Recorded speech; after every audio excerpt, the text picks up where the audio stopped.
I'm glad that there is an absolute commitment to advancing the goal of European integration. We have very ambitious plans. We are a very ambitious country.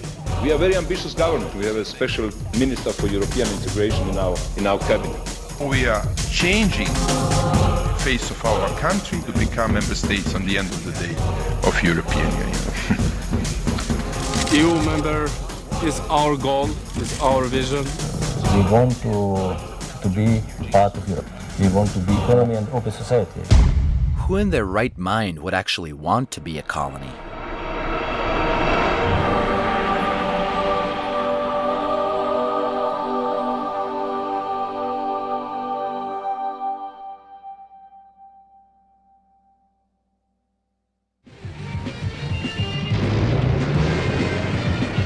Zanimljiva za sve. Šta je Jugoslavija za nas koji u njoj živimo? Za mene Jugoslavija je simbol nezavisnosti. Ja Jugoslaviju shvatam kao nešto što svima može da pruži sve. Jugoslaviju stvari vidim stvarno kroz jedan brzi razvoj, brzi tempo. Samoupravna zajednica naroda i narodnosti. A ja mislim da nije lako reći da je Jugoslavija. I don't think my early childhood in Yugoslavia was bad at all. I always got a lot of presents, the family was close, and close friends were the extended family.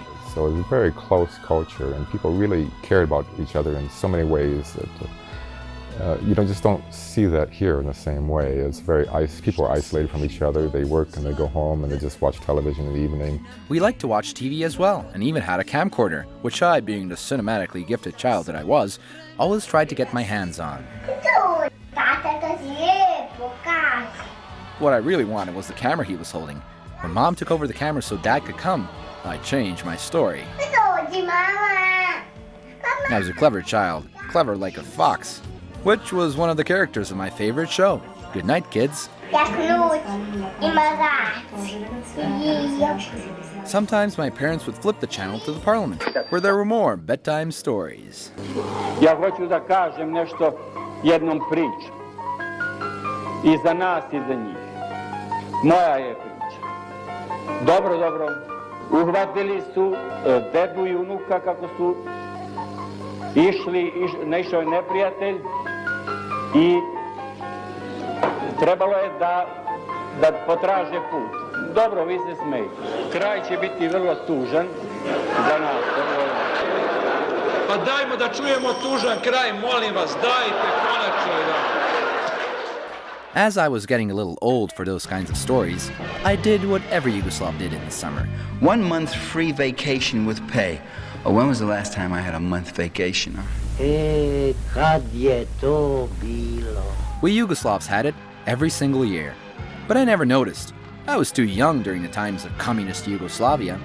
Now I know what you're thinking. Communism? It's an international criminal conspiracy.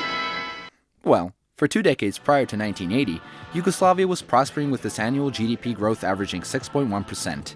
A decent standard of living, free medical care and education, guaranteed right to a job, affordable public transportation, housing, and utilities, literacy rate over 90%, life expectancy was 72 years.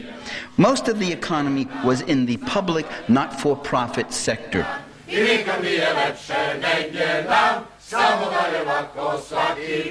Yugoslavia was a different case because it had established its own form of a socialist model of economic activity, which was a mixed economy with private capitalist enterprise, with state-run industry, and with worker cooperatives. It was considered to be a success story of market socialism.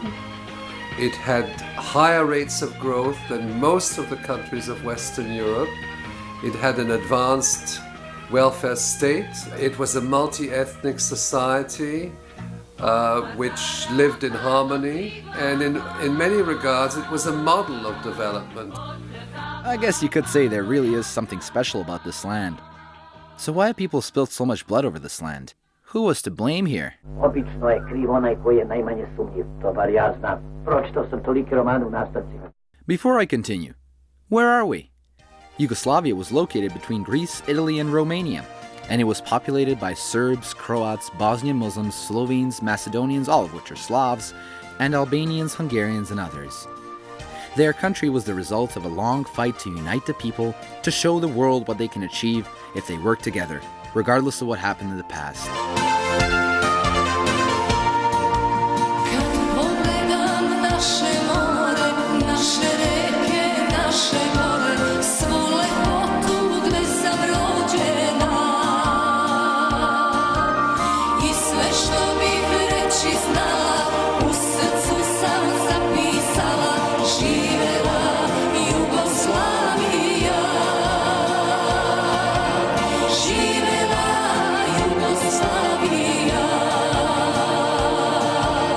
Throughout history, this idea has been a thorn in the eye of many empires and world powers.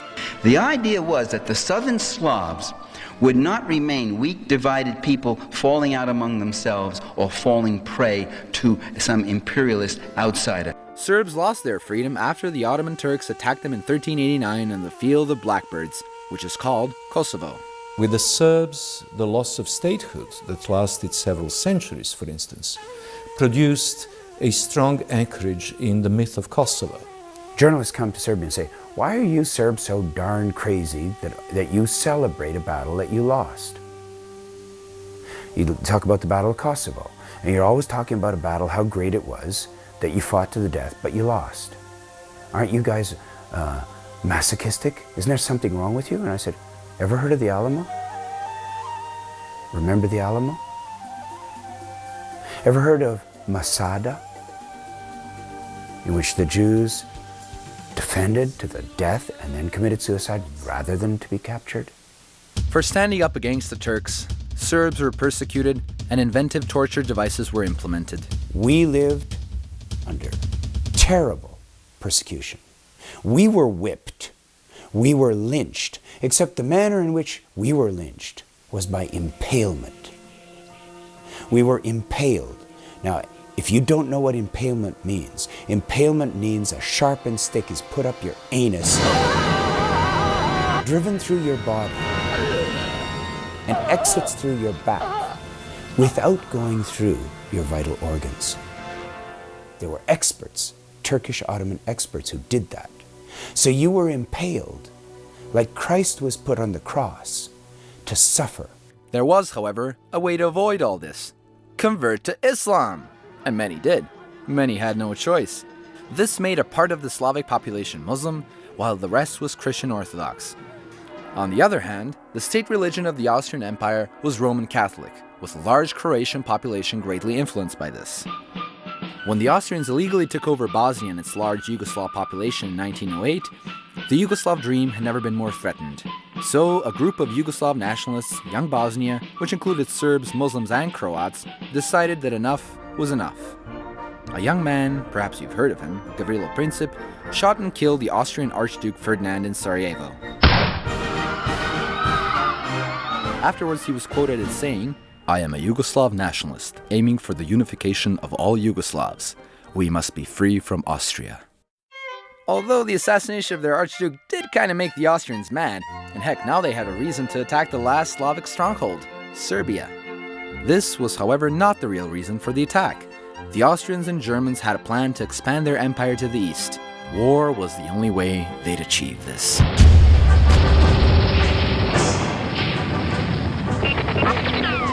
During the early period of World War I, a bunch of Yugoslav politicians fled the Habsburg Empire and formed the Yugoslav Committee in London to raise funds and realize the Yugoslav dream. Towards the end of the war, the committee met up in Corfu, Greece with the Serbian government and declared that Serbs, Croats, and Slovenes were, quote, the same by blood, by language, by the feelings of their unity, by the continuity and integrity of the territory in which they inhabit undividedly, and by the common vital interests of their national survival and manifold development of their moral and material life. It was what the Austrians and Ottomans had feared. The old world order was gone. Yugoslavs finally got a country of their own. The Kingdom of Yugoslavia was sadly short-lived, because another war was brewing soon, the likes of which the world has never seen. In hopes of keeping Yugoslavia out of the war, Yugoslav Prince Paul signed the tripartite treaty with Nazi Germany in 1941, but the British didn't like this, so they encouraged a coup d'etat and mass rebellion against the pact. The British were happy, now Hitler wasn't. In fact, he was so angry, he wanted to wipe Yugoslavia off the map.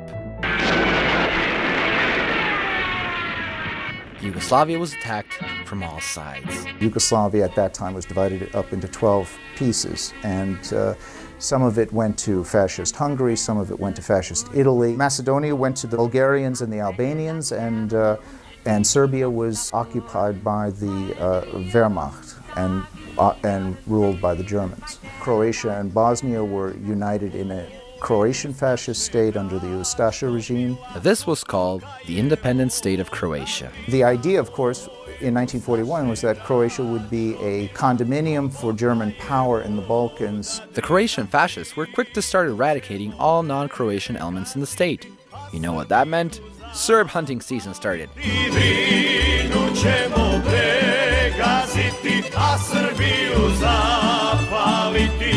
Yes, Hitler's final solution was applied here as well, and hundreds of thousands of Serbs, but also Jews, Roma, and others, were killed, most of them at the fourth largest concentration camp in Europe, Jasenovac. A total number of 600,000 were killed at Jasenovac.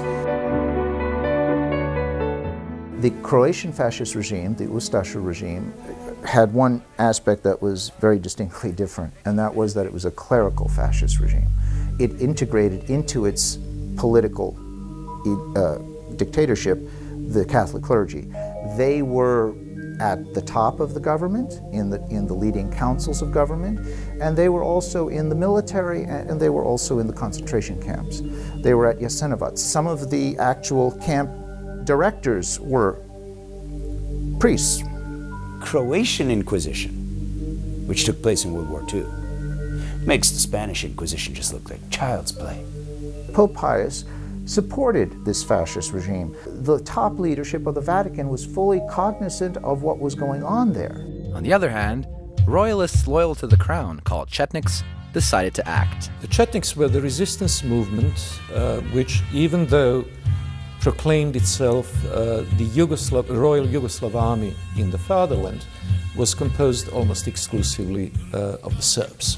However, after the bloody German reprisals in Serbia in the fall of 1941, the Chetniks realized that continuing resistance at any cost, when the Germans were killing 100 Serbs for a single dead German, was self-defeating and suicidal. This didn't matter to the West, though. They just wanted dead German bodies. So, all aid to the Chetniks was cut and shifted towards another group of fighters who managed to neutralize all other groups, the Yugoslav Partisans. The communists, made up of members of all ethnicities, were led by a guy called Tito. In 1943, Tito declared the new Yugoslavia, which was finally liberated 2 years later. Tito, if nothing else, was brilliant at playing political games with big powers for his own interest, which is just what Yugoslavia needed to gain complete independence. It's important to say that Tito wasn't just a leader, he was a brand, recognized in the world.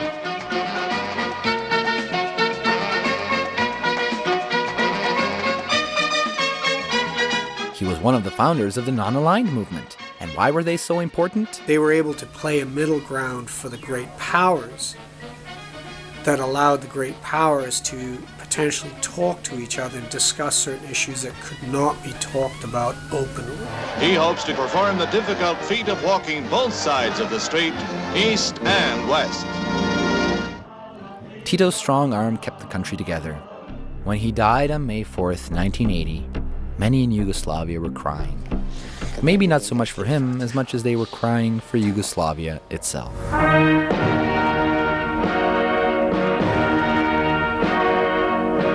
His funeral was the largest funeral for a statesman in recorded history.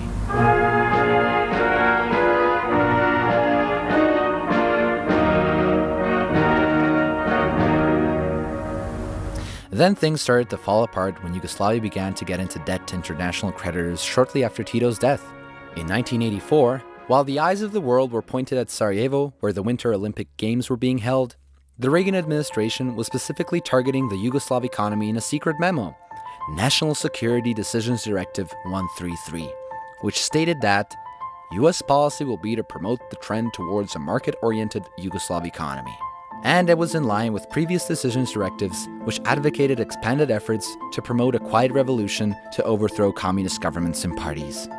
it triggers a whole series of other initiatives, most of which are not published. The decision directive simply states that what the United States would want to achieve is that Yugoslavia cease to be a market socialist economy and become a free market economy model on the West. As the Soviet system was on its last legs in 1988, Washington wasted no time in sending advisors to Yugoslavia from a non-profit organization with a high-sounding name, the National Endowment for Democracy, or NED.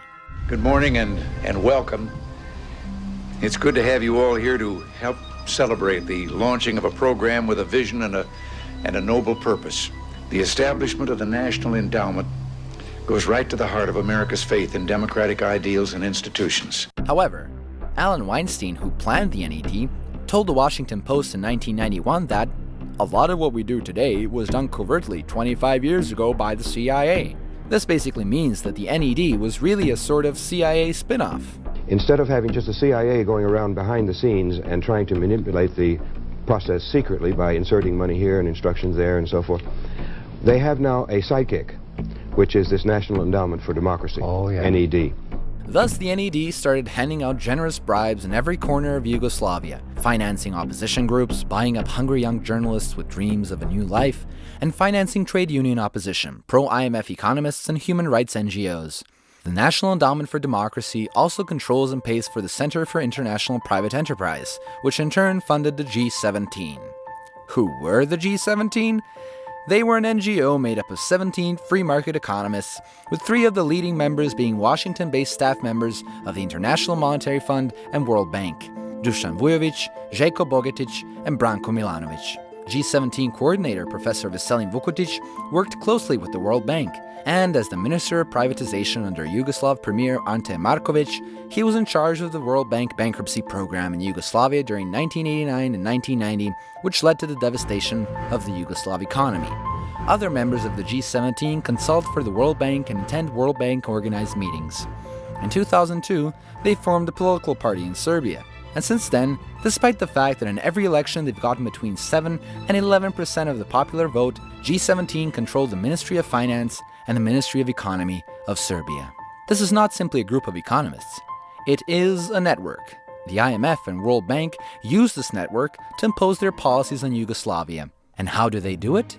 First, they force governments to do away with any social protections, subsidized food or rent, free transportation, free medical care, all those things you don't really need, out the window. You cut back in public sector spending. You cut wages. You cut employment. You abolish worker management enterprises. In other words, you force your people to work harder for less. Second, they use economic manipulation and new laws to force businesses, public and private, into bankruptcy. The World Bank describes this mechanism as a trigger mechanism. And they use that term. They say we need to trigger the bankruptcy of Yugoslav industry. Then, these businesses are taken over by a small clique of leveraged buyout speculators and other powerful foreign economic interests. They purchase the businesses at rock-bottom prices.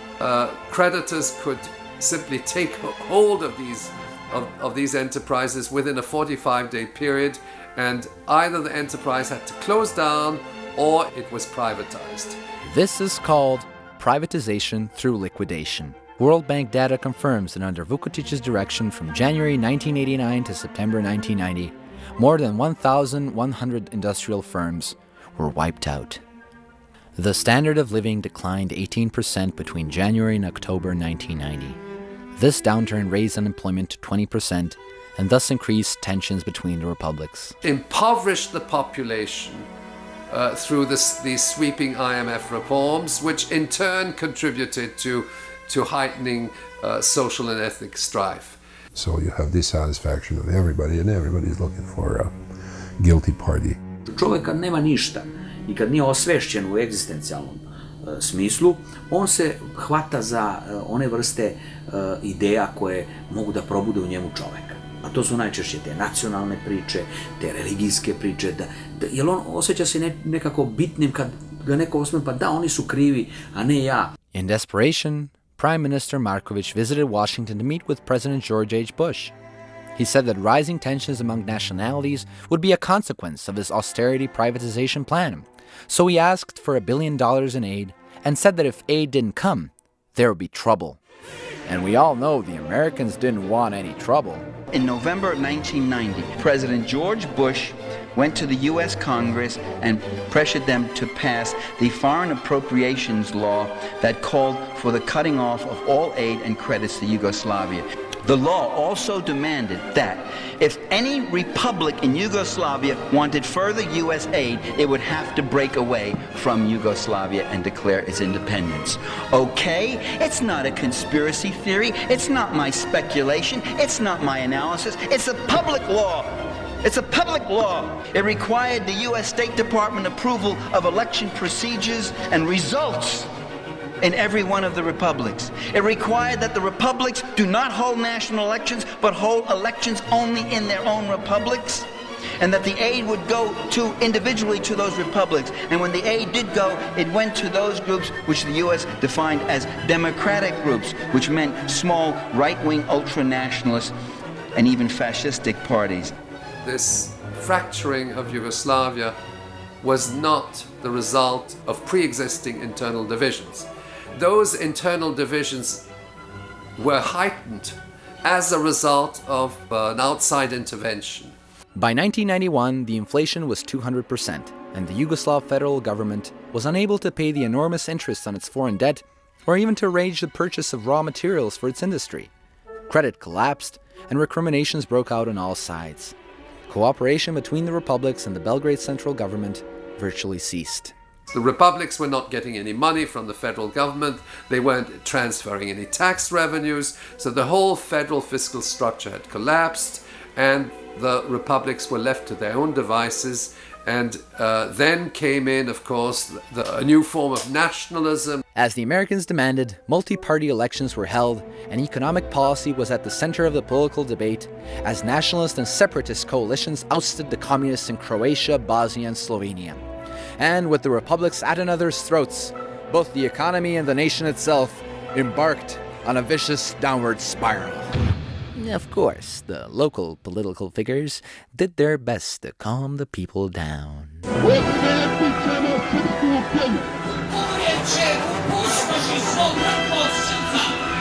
Nemojte da mislite da nećete odvesti Bosnu i Hercegovinu u pakao, a muslimanski narod možda u nestanak. The people needed a hero to save them, someone with their interest at heart.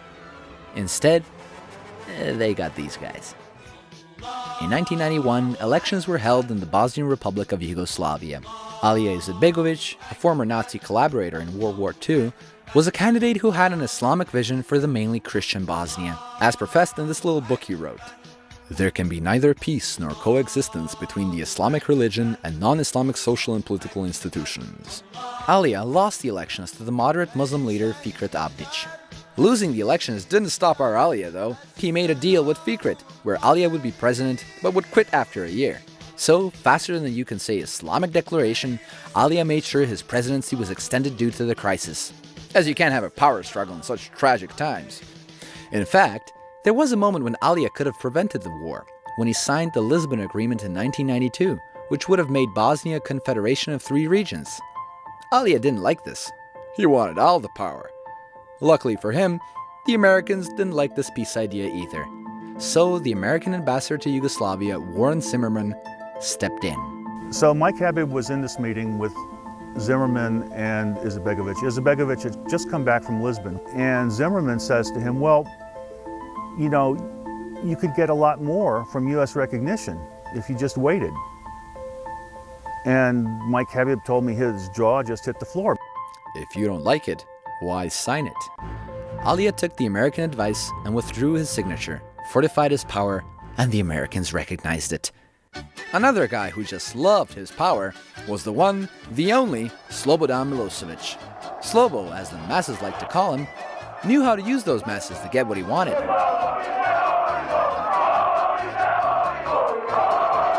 With a little luck and help from his close friend Ivan, the president of Serbia, he got sent to Kosovo in 1987, where Serbs felt threatened by the Albanians. During a scuffle with the police, one Serb asked Slobo why the police was beating them. Slobo then rightfully proclaimed, He became an overnight star as the protector of all Serbs. However, this incident with the police was fairly localized. This guy needed a bigger stage.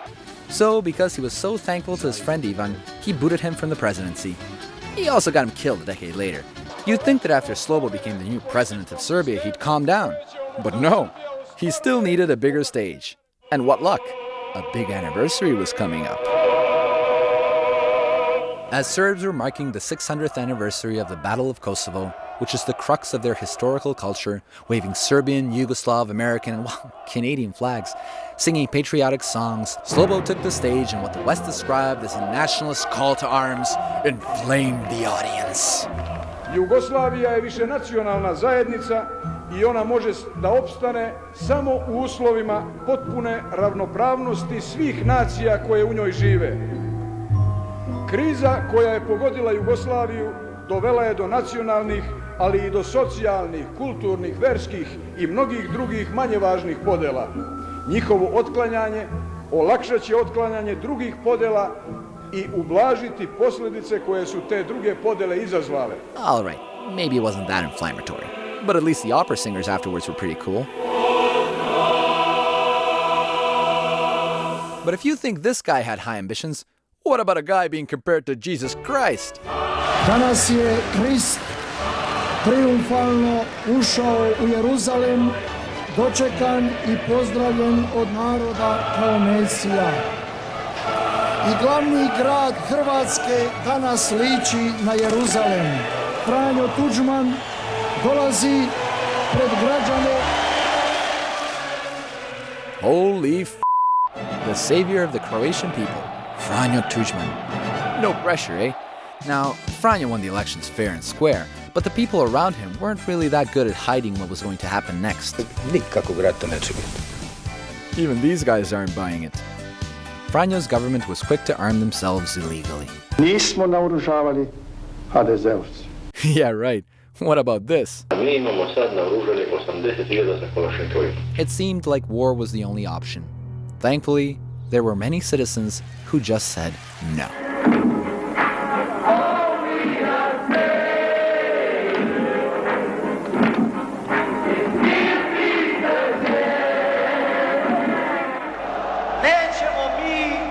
Ići putem zavađanja naroda.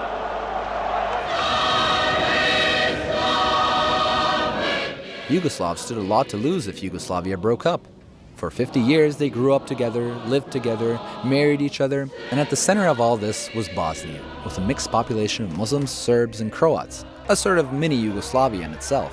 Massive anti-war rallies were held in its capital, Sarajevo, which had the largest number of ethnically mixed marriages, with a message to the politicians: don't sacrifice peace for political ambition. But with little higher interest in keeping Yugoslavia together, the politicians decided to send a message of their own to the demonstrators.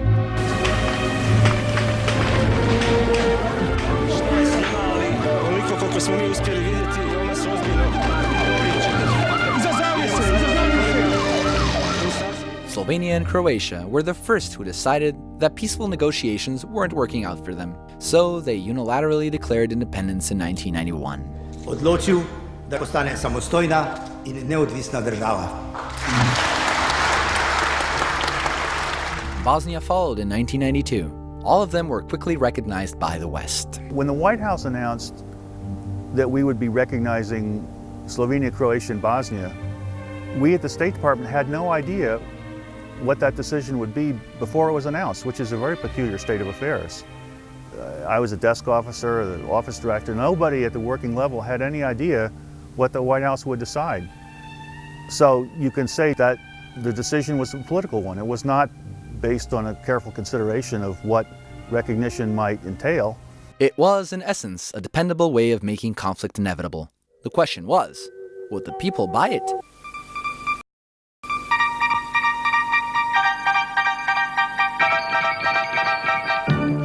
Of course, as history has shown, there was one surefire way to mobilize public opinion in favor of a conflict and bring him back to the World War II mentality where all Serbs became Chetniks and all Croats Ustaše. Hardcore propaganda. Čujte srpski dobrovoljci, bandu četnici.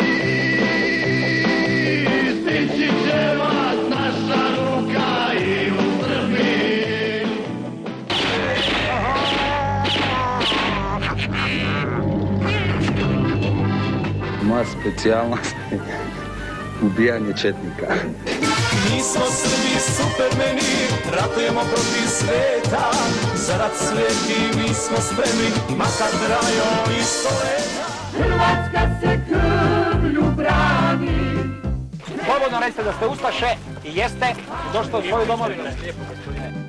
Ustašama poručujem kao što im uvijek sam poručio, a to je malo i vulgarno, jebaču im i oca i majke. Došlo vrijeme da se Srbi svete, sve džamije u oblake lete. Sad koljemo kaškom za cipele i to zajeđalom. I onda se nikada autopsijom ne može ustanoviti čemu je žrtva podlegla, da li posljedicama klanja ili tetanus. Jasenovac, i gradiška stara, Jasenovac, i gradiška stara. To je kuća, Maksovi mesara, to je kuća, Maksovi mesara. Ja mislim da sve djevojke misle ko i ja, da ove fašiste četničke treba poklati, poubijati. Vi ste slomili kičmu četničkog neprijatelja. Srećan prolazak kroz minska polja uz pjesmu Učini bar jedan pogrešan korak. A tamo je i razrušeni Vukovar. U kojem neprijatelj iskazuje i dalje genocidnost, masakrirajući vukovarske Srbe. Hrvate. Slika iz Vukovara sve govori i u potpunosti negiraju sve tvrdnje hrvatske zagrebačke propagande o ubijenim Hrvatima. Slike iz Vukovara sve govore i u potpunosti negiraju sve tlapnje beogradske propagande o ubijenim Srbima. Yep, they were all pretty much the same. Ratovi su pripremljeni i priroda ratova pripremljena je mnogo ranije, pre nego što su sami ratovi počeli. Kada su već ratovi počeli, uloga medije je bila da dodatno homogenizuje, da dodatno brutalizuje, da donese nove motive ljudima da učestvuju u ratu i da budu što je moguće gori. Pa eto, kad gledam televiziju, vidim šta se radi i želim da pomognem i vredi žrtvovati za ovu našu Srbiju. To je život. There was no official military mobilization. It all worked on a voluntary basis. Ti. Vi ste dobrovoljci. One man, though, who could make a difference, realized where this madness was heading. His name was Josip Kir. Moj suprug je 1991. godine bio načelnik policijske uprave Osječko-baranjske županije.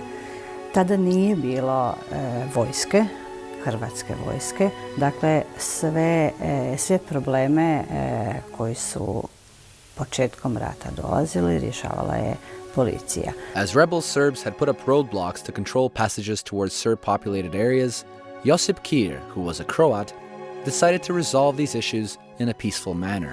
Isključivo pregovorima on je i uspijevao ukloniti svaku barikadu.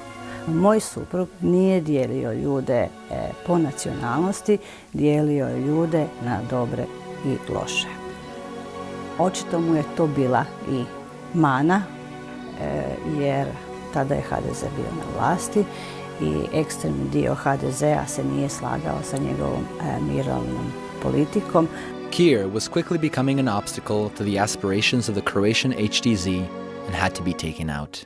Mog supruga je ubio HDZ-ovac, hrvatski državljanin, Antun Gudelj, a on je samo izvršitelj.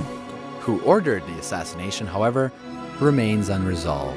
I tada je jedan tisak na dan njegovog ubojstva objavio naslov Otišao Kir i Slavonski mir. Yes, the war had started, best characterized by two words. Ethnic cleansing. Ethnic cleansing. Ethnic cleansing. Ethnic cleansing. Ethnic cleansing. Ethnic cleansing. The term, however, was nothing new in the Balkans, as it was first used in World War II to describe how the Croatian Ustaše were cleansing Croatia of unwelcome ethnic elements, such as Serbs and Jews. In the minds of the Serbs during the 1990s, this was very much engraved in their national memory. Franjo didn't care because he knew he had the support of just the right people. German Foreign Minister Hans-Dietrich Genscher, in almost daily contact with Zagreb, gave his go-ahead for Croatian secession, and actually pressured its Western allies to recognize Slovenia and Croatia. Švaba, znao sam. Ko će na Srbine da udari nego Švaba? Kako on bre više ne dosadi, je? The German Serbophobia It was geopolitical in the sense of 1914 and 1941. And that continuity also reflected itself in the almost visceral preference for the Croats and the Slovenes, who after all had belonged to the German cultural and state structures for hundreds of years. There was, however, one problem in this plan. The Serbs, who were now a constitutional people of Croatia. That pretty much meant that no decisions about Croatia could be made without the Serbs, while Serbs and Croats had an equal status. Now, Serbs were facing increasing discrimination by the Croatian government. A lot of people were killed outright and threatened. People lost their jobs.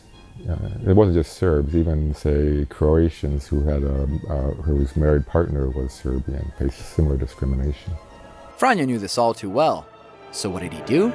He wrote a new constitution. The Constitution says that Croatia is a country of Croats. That's automatic ethnic cleansing, constitutional. By creating such a Croatian constitution, Franjo violated the Yugoslav constitution, which he considered invalid. But he still wanted to keep the internal Yugoslav borders. The Serbs had a different idea. What the Croatian Serbs wanted was to have control over the lands they populated, their own self-government, their schools, a right to preserve their language, culture, and national identity. The Croats really wanted the same, feeling threatened by what was now being described by Zagreb as the Serbo-Yugoslav giant. The Serbs thought, well, if the Croats can separate from Yugoslavia, why can't the Serbs separate from Croatia? After all, the same thing happened in America back during the Civil War. When Virginia seceded from the U.S., the northwestern part of the state seceded from Virginia to form West Virginia that was loyal to the Union. And when I got there, when we inspected the lines, and these guys all told me these heroic stories of how they were just simple peasant Croats that had been, patriots. And the JNA was this formidable fighting force that they had overcome. And all the weapons that they had, they said that they had to capture from the JNA. Well, that might have worked on someone else. When I looked around and I did my int training, and I knew who made various Kalashnikovs. And every single one of the weapons carried by these guys, everything from machine guns to sniper rifles, was all made in East Germany. Even though Croatia never officially admitted that Germany was arming them, they decided to thank the Germans with a song. In German, so only the Germans would understand.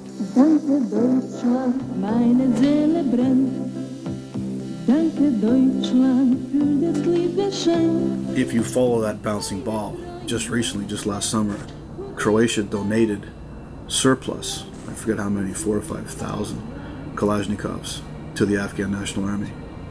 Those aren't surplus. What they're doing is hiding essentially a murder weapon. The Serbs had more than enough weapons, and they were too eager to crush the Croatian army. A što se ove njihove armije tiče, znate, to 20-30 četnika rešava sve.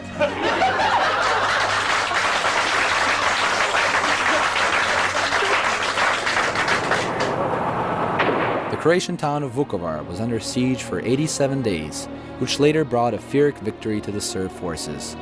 Why Pyrrhic? Well, because they actually destroyed the entire city. Vukovar se pročuo u cijelom svijetu po žrtvi koju je tom prigodom doživio. Naime, poginulo preko 4.000 stanovnika Vukovara.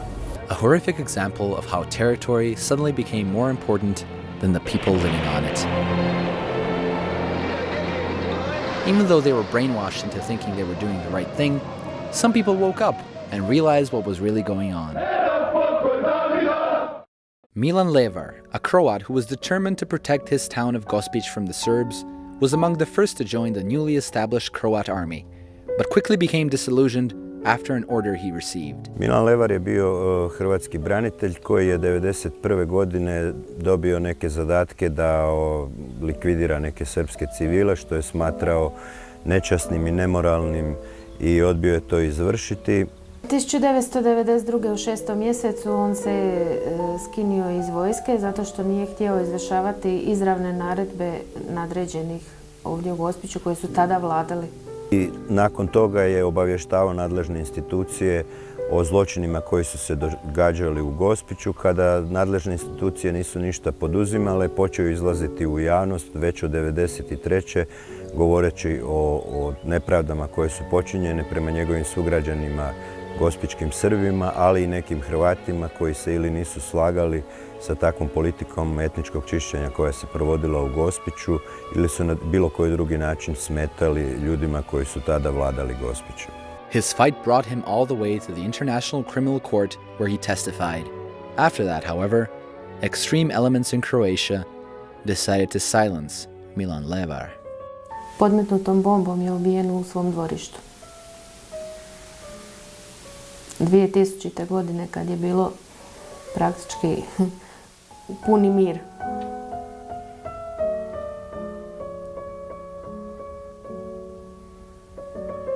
Milan Levar je bio simbol Hrvata koji se s time nije mirio, simbol Hrvata koji je htio pravednu Hrvatsku, zbog toga je on ubijen. Vlast je procesuirala djelomično taj zločin, otkrila je za 50 ubijenih osoba tijela, kaznila je trojicu odgovornih sa po 15, 12 i 10 godina i tu se zaustavila.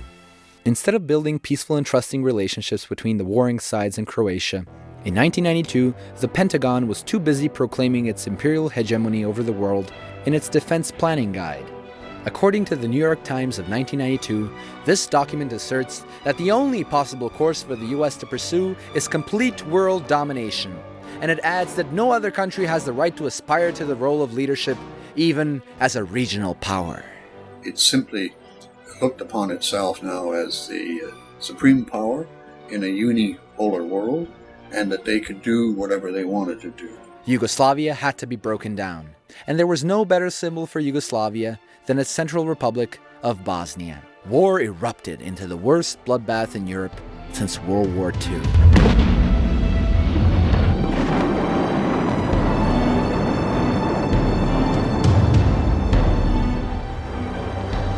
Civil war. Civil war is the worst kind of war. It involves brother versus brother, family member versus family member, and it is one of the ugliest kind of conflicts.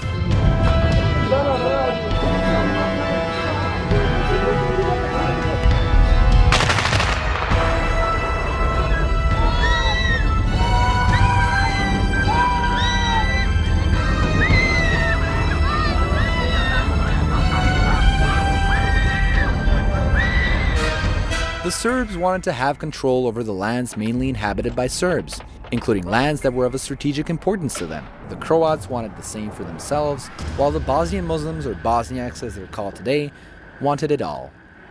To achieve this, the Bosnian government, now increasingly representing the Bosniak voice, started getting help from the Americans. The secret flights started arriving at Tuzla. The Americans started to approve the delivery of arms to the Bosnian Muslims. American President Clinton later admitted in a book that the Americans didn't enforce the arms embargo. Heck, but that's not all. Alia was also offered the help of hundreds of mujahideen. Come on, who can say no to these guys? Serbs, on the other hand, relied heavily on aid from Belgrade. As the Yugoslav army was the fourth largest in Europe, the West moved to stop Belgrade from helping the Serbs in Bosnia. So, in May of 1992, sanctions were imposed on what was left of Yugoslavia, Serbia and Montenegro. By October 1993, 90% of Yugoslavia's domestic drug production stopped. The average daily intake of calories had fallen by 28% compared to 1990, and 1.5 million people were classified as undernourished. 2 months later, over 60% of Yugoslavia's workforce was unemployed, and the average monthly income had dropped from $500 to $15. The markets and stores were close to empty. Nema mesa, nema lekova, nema ulja, nema beli sijalic, evo molim svit. As usual, sanctions merely hurt the people at the lowest rung on the ladder. People at the top benefit from them. They forced the Serbs into what would happen anywhere. It was a criminal economy. The criminals became the king because we made it so. If you go to Belgrade, what used to be the diplomatic areas are now all the thugs and goons that made tons of money from the war. on the black market. More profiteers, big time. Slobo's government hijacked the country's financial system, while Serbia's citizens were duped by several pyramid schemes, most notably by those of Defina Milanović and Jezda Vasiljević. Ja uporno ponavljam da smo mi izuzetno pametan narod. Ja sam donela odluku da svi oni koji žive od Dafimen banke i dalje žive. Narode, želite li bolji život? Želite li posao? Želite li penzije na vreme? Želite li vašu staru deviznu štednju? Ja to umem I mogu da ostvarim. For themselves, of course, because both Defina and Jezda got the hell out of the country with the people's money. The economic tragedy, triggered by the sanctions, was reaching its peak. The effect was quite severe, especially in 1993. Actually, the inflation rate in Yugoslavia was the highest in recorded history. So, as I recall, I think it was something like 1.8 billion% inflation rate. They even printed a 500 billion dinar note. The lawlessness was intensifying and the mafia was taking control. In spite of the catastrophe around them, the Serbs would not yield to the will of the West. So one man decided to use this opportunity to save an organization that no longer had a purpose. The North Atlantic Treaty Organization, or NATO, was a system of collective defense whereby its member states agreed to mutual defense in response to an attack by any external party founded in 1949. The purpose, really, became to protect the West from the Soviets, a counterbalance to the later formed Warsaw Pact. President Eisenhower saw NATO as a defensive alliance that eventually the Europeans would take over. Instead, the U.S. has turned it into an instrument of power and eastward expansion. But then the Soviet Union went bust. The U.S. explicitly broke the agreement that was made with Gorbachev about not surrounding Russia with hostile, militarily armed states. The colonization of Serbia is the bottom or second step on the staircase to Russia. We must be colonized because NATO learned Hitler's lesson. Don't have a two-front war when you're attacking the Russians. You have to neutralize Yugoslavia the way Hitler did. But to do that, you'd need to create a case where you had to intervene against an enemy in Yugoslavia. Enter Joe Biden. We face a blatant act of Serbian expansionism and aggression. This is no more a civil war than Germany and Austria and Czechoslovakia had civil wars in the 1930s. This, as then in my view, is fascist thuggery on the march. He was calling Serbs horrific names at the same time that he had a very influential position on the Foreign Relations Committee of the Senate. Biden was also emphasizing the importance of a new role for NATO, as seen in February of 1994 at the Senate hearing on the future of NATO. Last month, while the Allies reassured themselves in Brussels that NATO remains at the bedrock of European security, crimes of a kind that were tried in Nuremberg a half a century ago continued unabated in Bosnia. Without a common enemy to unite us, we may find that our conceptions of what constitutes national interest may very well divide us. He found the common enemy in the Serbian people, who were already previously demonized by U.S. public relation firms such as Reuter and Finn, hired by various separatist groups from Yugoslavia. They not only demonized the Serbian leadership, they demonized the Serbian people. The problem for the Serbs was that they were a little slow off the mark. They did not understand what was being done to them, and by the time they did, the whole Balkan region had collapsed into a state of conflict in which the Serbs were made out clearly from propaganda at the time to be the enemy of everybody else. Thus, the U.S. quickly set out to act against the Serbs, stirring up a storm in Croatia. Operation Storm, that is. So they came up with a plan where the Croatian army would launch an attack down into the Krajina and occupy the area that was manned by the Serbian minority that had been there for, 4 or 5 centuries. But it was declared that they were much too radical to permit to continue within the borders of Croatia. And at a meeting on the Briuni Islands, Franjo gave his go-ahead to General Ante Gotovina for the largest single act of ethnic cleansing during the Yugoslav wars.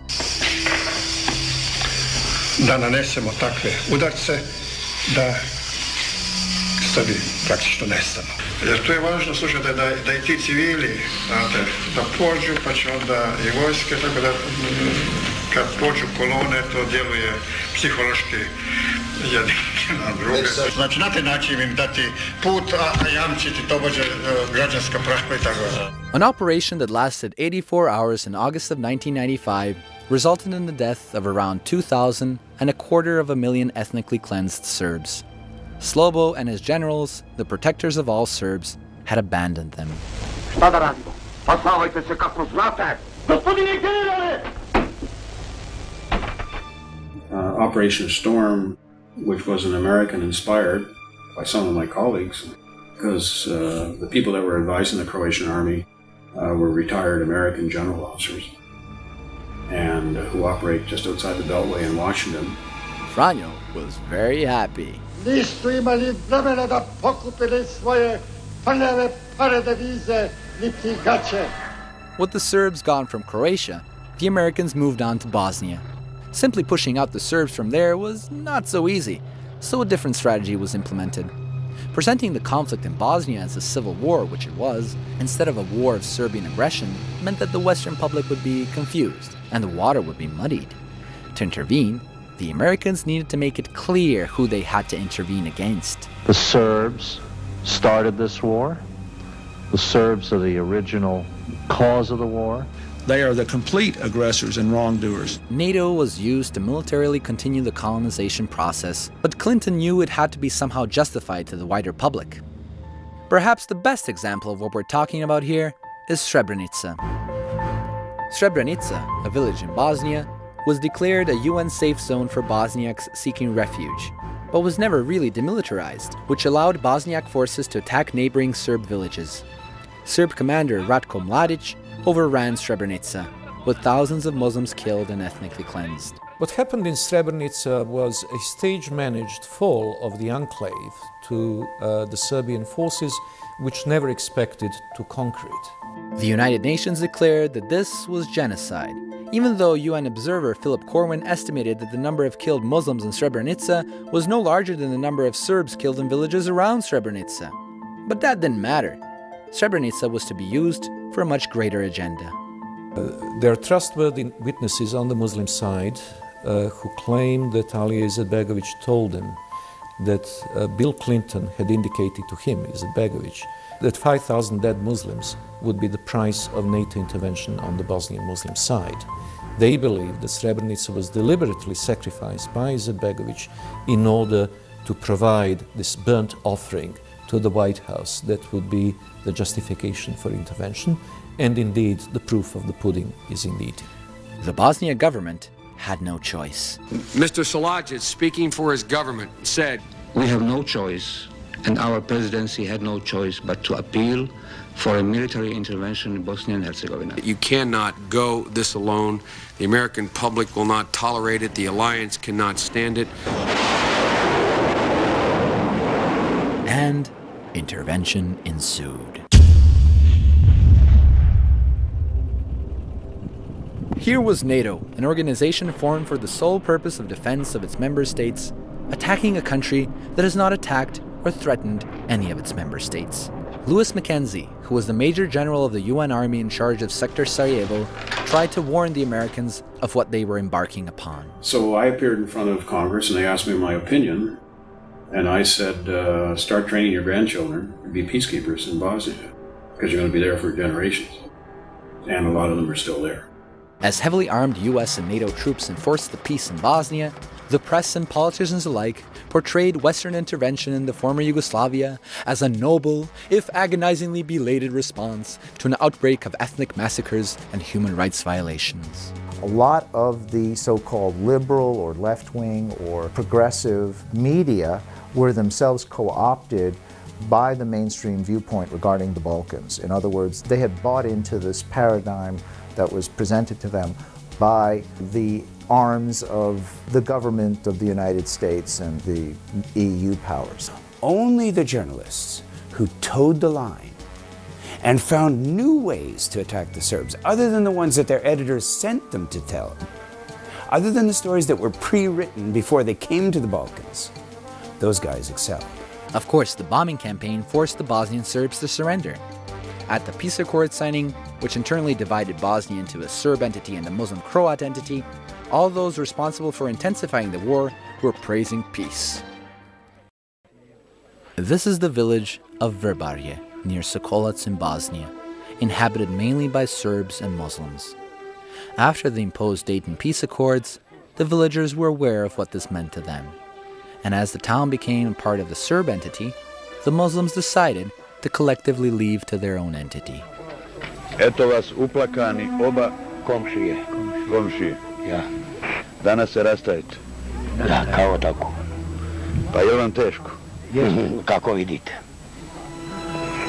Je li ovo baš lijepo da se komšije rastaju u suzama? Ovo je sa svega srca, mog i njegovog, sigurno. Živjeli ste toliko godina. Koliko imamo godina, toliko smo živjeli. Živjeli smo. Bez svađe, bez nesuglasica. Ne bez svađe, ne bez suglasica, nego sa pomoći jedan drugom. Čitavog života do sada je bilo i evo sada je tako. Kako je sad? Kako vam je sad? Teško. Recite po srcu i duši, je li bilo maltretiranja, je li vam bilo ovdje loše? Nikad. Nije nam moglo bolje biti. Je li vam žao?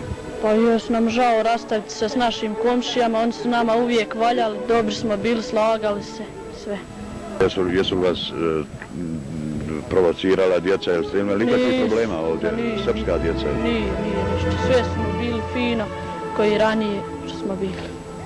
This video footage has never been shown anywhere before. It just didn't fit the image that the Western media had tried so hard to project. The tidy melodrama of the evil Serbs destroying everything non-Serb in sight. Do you think this would mobilize Western public opinion to intervene? Nije bilo svađa, nije bilo pritisaka, nije bilo tuča, nije bilo. Nikad. Živi ste i zdravi? Živi i zdravi, nismo imali problema, ni najmanji problem nisam imala. Svi su mi dolazili, i vojnici, i narod drugi, nikad me nije niko vala, ni krivo pogledao, Boga mi. What? Serbs not behaving like genocidal maniacs? Komšija nam evo došla, evo 2 dana, uvijek imam nekoga od komšija, prate nas, plaćemo svi. Tako. Rastajemo se kao ljudi. Human beings? Them? I volio da se sredi ovo, da mi opet i dalje zajednički živimo kao što smo živjeli, da dođe jedno vrijeme, da bude Jugoslavija kao što je bila.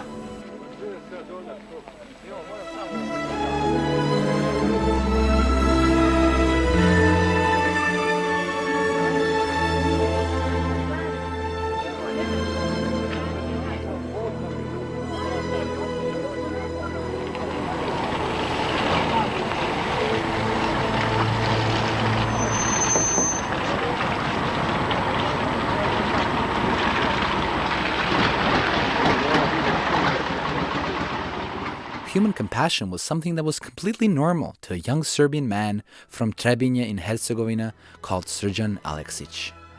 Srđan's father recalled how his son noticed that the Serb police was arresting a man on an ethnic basis.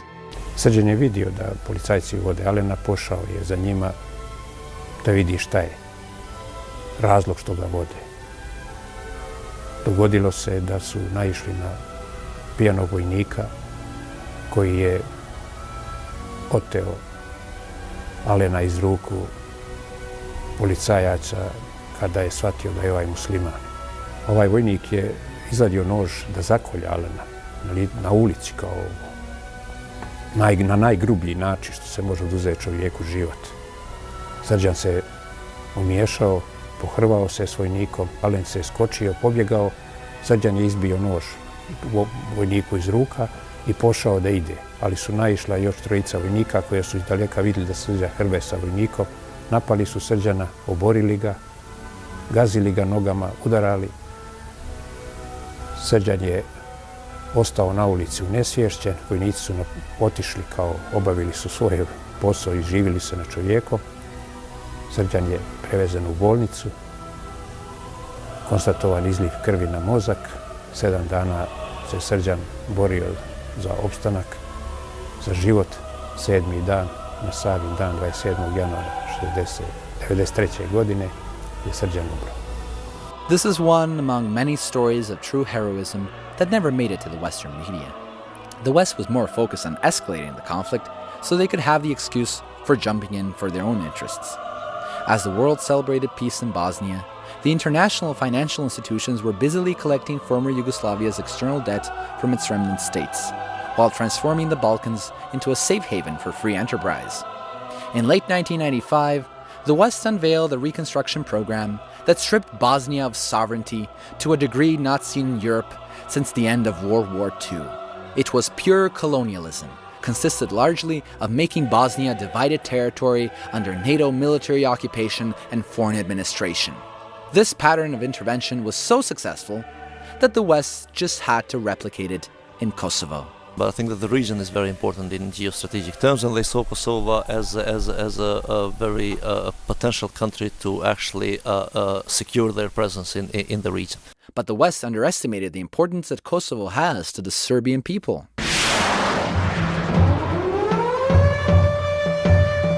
My fellow Americans, today our armed forces joined our NATO allies in airstrikes against Serbian forces responsible for the brutality in Kosovo.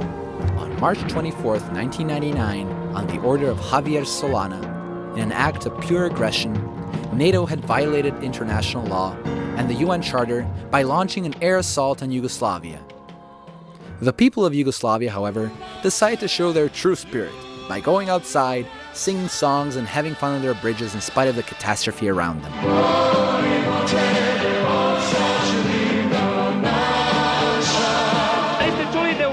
Pre nekoliko sati proglašena vazdušna opasnost. Da, i baš me briga. Clintone, i pobedit ćemo. Hoću da kažem da je Clinton žena i nema srce, nema milosti, šta mu jebem. Izvinjavam se. Ako ovaj most bude srušen, mi ćemo ga napravimo za 3 sata. Jer tako smo u mogućnosti. We thought the Serbs should last 5 days under the bombing, and then, no one expected them to run onto bridges and put on Target t-shirts. The declared mission was to stop the violence in Kosovo and topple Slobo. Bombing Yugoslavia had the opposite effect, as the conflict in Kosovo only intensified and the public rallied behind Slobo. The reality of the war, however, was far too gruesome. Schools, hospitals, bridges, TV stations, and even foreign embassies were all legitimate military targets for NATO. Things that they bombed, the power grid, and night after night they would hit the power grid, knock it out so that they couldn't pump water and they couldn't, the bakeries couldn't fire up in Belgrade. So denying millions of people access to daily bread and water, how does that affect the counterinsurgency efforts of the Serbian security forces in the province of Kosovo? These were attacks on the Serbian people. When civilians died, they called them, collateral damages, and that's what, makes you feel bad, because humans, they have their names and they're everything for their families, but for the rest of the world, they're just collateral damage. They hit the cigarette factory in Niš 3 times. And it ended up being purchased by Philip Morris. Well, if I walk into a supermarket with a hammer and start smashing stuff and then say, look, I'll pay you a pittance for the remains, I'm a Viking or a Vandal.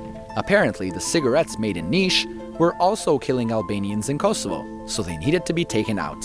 Obviously, Philip Morris had an issue with the cigarette factory in Niš. It was one of their main competitors in the European market. The real purpose of the war was to economically colonize the country, to replace the entire non-compatible domestic infrastructure with German-compatible, American-compatible economic systems. So bomb the car factory, the Yugo car factory, the car that managed to make it into the U.S. market. The Yugo, it's the road back to sanity. Bomb that to the ground. Bomb the cement factories, bomb the oil industry, bomb all of the telecommunication systems, so you can sell them the new ones much more expensive, not any better. If this was NATO's job, it had to have been well coordinated in advance. In fact, almost a year prior to the war, the World Bank carefully analyzed the consequences of an eventual military intervention leading to the occupation of Kosovo, and conducted relevant simulations which anticipated the possibility of an emergency scenario arising out of the tensions in Kosovo. This suggests that NATO had already briefed the World Bank at an early stage of military planning. The plans for occupation started before a good enough pretext to intervene was found. But hold on, occupation? Weren't we told that Kosovo was to be liberated from the Serbian aggressors who invaded it? Well, I have yet to find someone who can explain how a country can invade itself. History was twisted in a way that would give the West a believable pretext to intervene. After 5 centuries of Turkish rule, Kosovo legally became a part of Serbia in 1912. By then, a lot of the Serbs were long gone, and those that were left were again under persecution during World War II when the Albanian fascists took over Kosovo. Mustafa Kruja, the Prime Minister of Albania, was in Kosovo in June of 1942, and at a meeting with the Albanian leaders of Kosovo, he said, "We should endeavor to ensure that the Serb population of Kosovo the area be cleansed of them, and all Serbs who had been living there for centuries should be termed colonialists and sent to concentration camps in Albania. The Serb settlers should be killed." The terror against the indigenous Serbian population reached significant proportions, with over 10,000 being killed in cold blood and twice that number being expelled.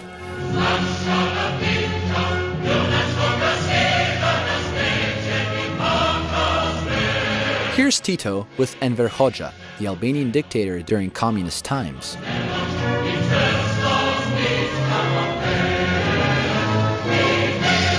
You see, one thing I didn't mention about Tito is that he didn't just want to be ruler of Yugoslavia. He wanted most of the Balkans, a federation including parts of Greece and Italy, Bulgaria and Albania as well. This meant that the Albanian dictator Hoxha was to be shown just how much the Albanians were well treated in Yugoslavia. So the Yugoslav Albanians living mostly in Kosovo got a better living standard than in Albania. Their own university, schools, newspapers, political institutions, cultural centers, everything in the Albanian language. Albanians from Albania were flooding into Kosovo with ease, and the Serbs were being pushed out. Ovdje su bili 200 srpskih kuća, sada su svega 5. Sve je to otišlo od terora, od pritiska. Western media failed to mention any of this. The official story was that Kosovo Albanians wanted independence because of Slobo's actions in the 1990s, which ignored the fact that Albanians demanded for Kosovo the status of a republic quickly after Tito's Yugoslavia was formed, around the time Slobo was born, and even held mass demonstrations in 1968. In 1974, Tito gave Kosovo, still a province of Serbia, all the traits of a republic, and this effectively helped the Albanian leaders to continue what was started in World War II. You had a lot of low-level intimidation, attacks on individuals that are not dealt with by the police, in the sense that effectively there's no arrests that follow. A New York Times article published on July 12, 1982, many years before Slobo came to power, said that the exodus of Serbs is admittedly one of the main problems that the authorities have to contend with in Kosovo. Regarding the Albanians who want to separate from Yugoslavia, Beqir Hoti, an executive secretary of the Communist Party of Kosovo, stated that the nationalists have a 2-point platform. First, to establish what they call an ethnically clean Albanian republic, and then the merger with Albania to form a greater Albania. And they were desperate for help. They needed it at any cost. Any cost, you say?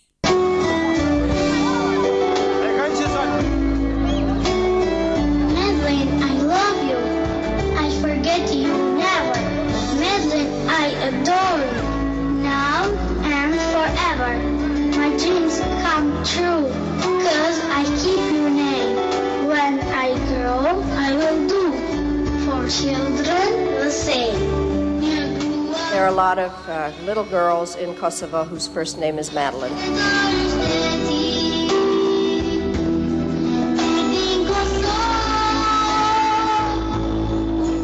If you want, we can talk here, we can go outside.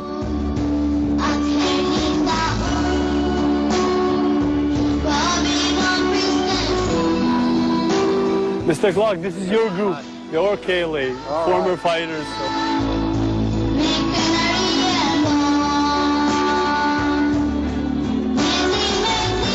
Thank you for the enormous amount of money you've raised tonight.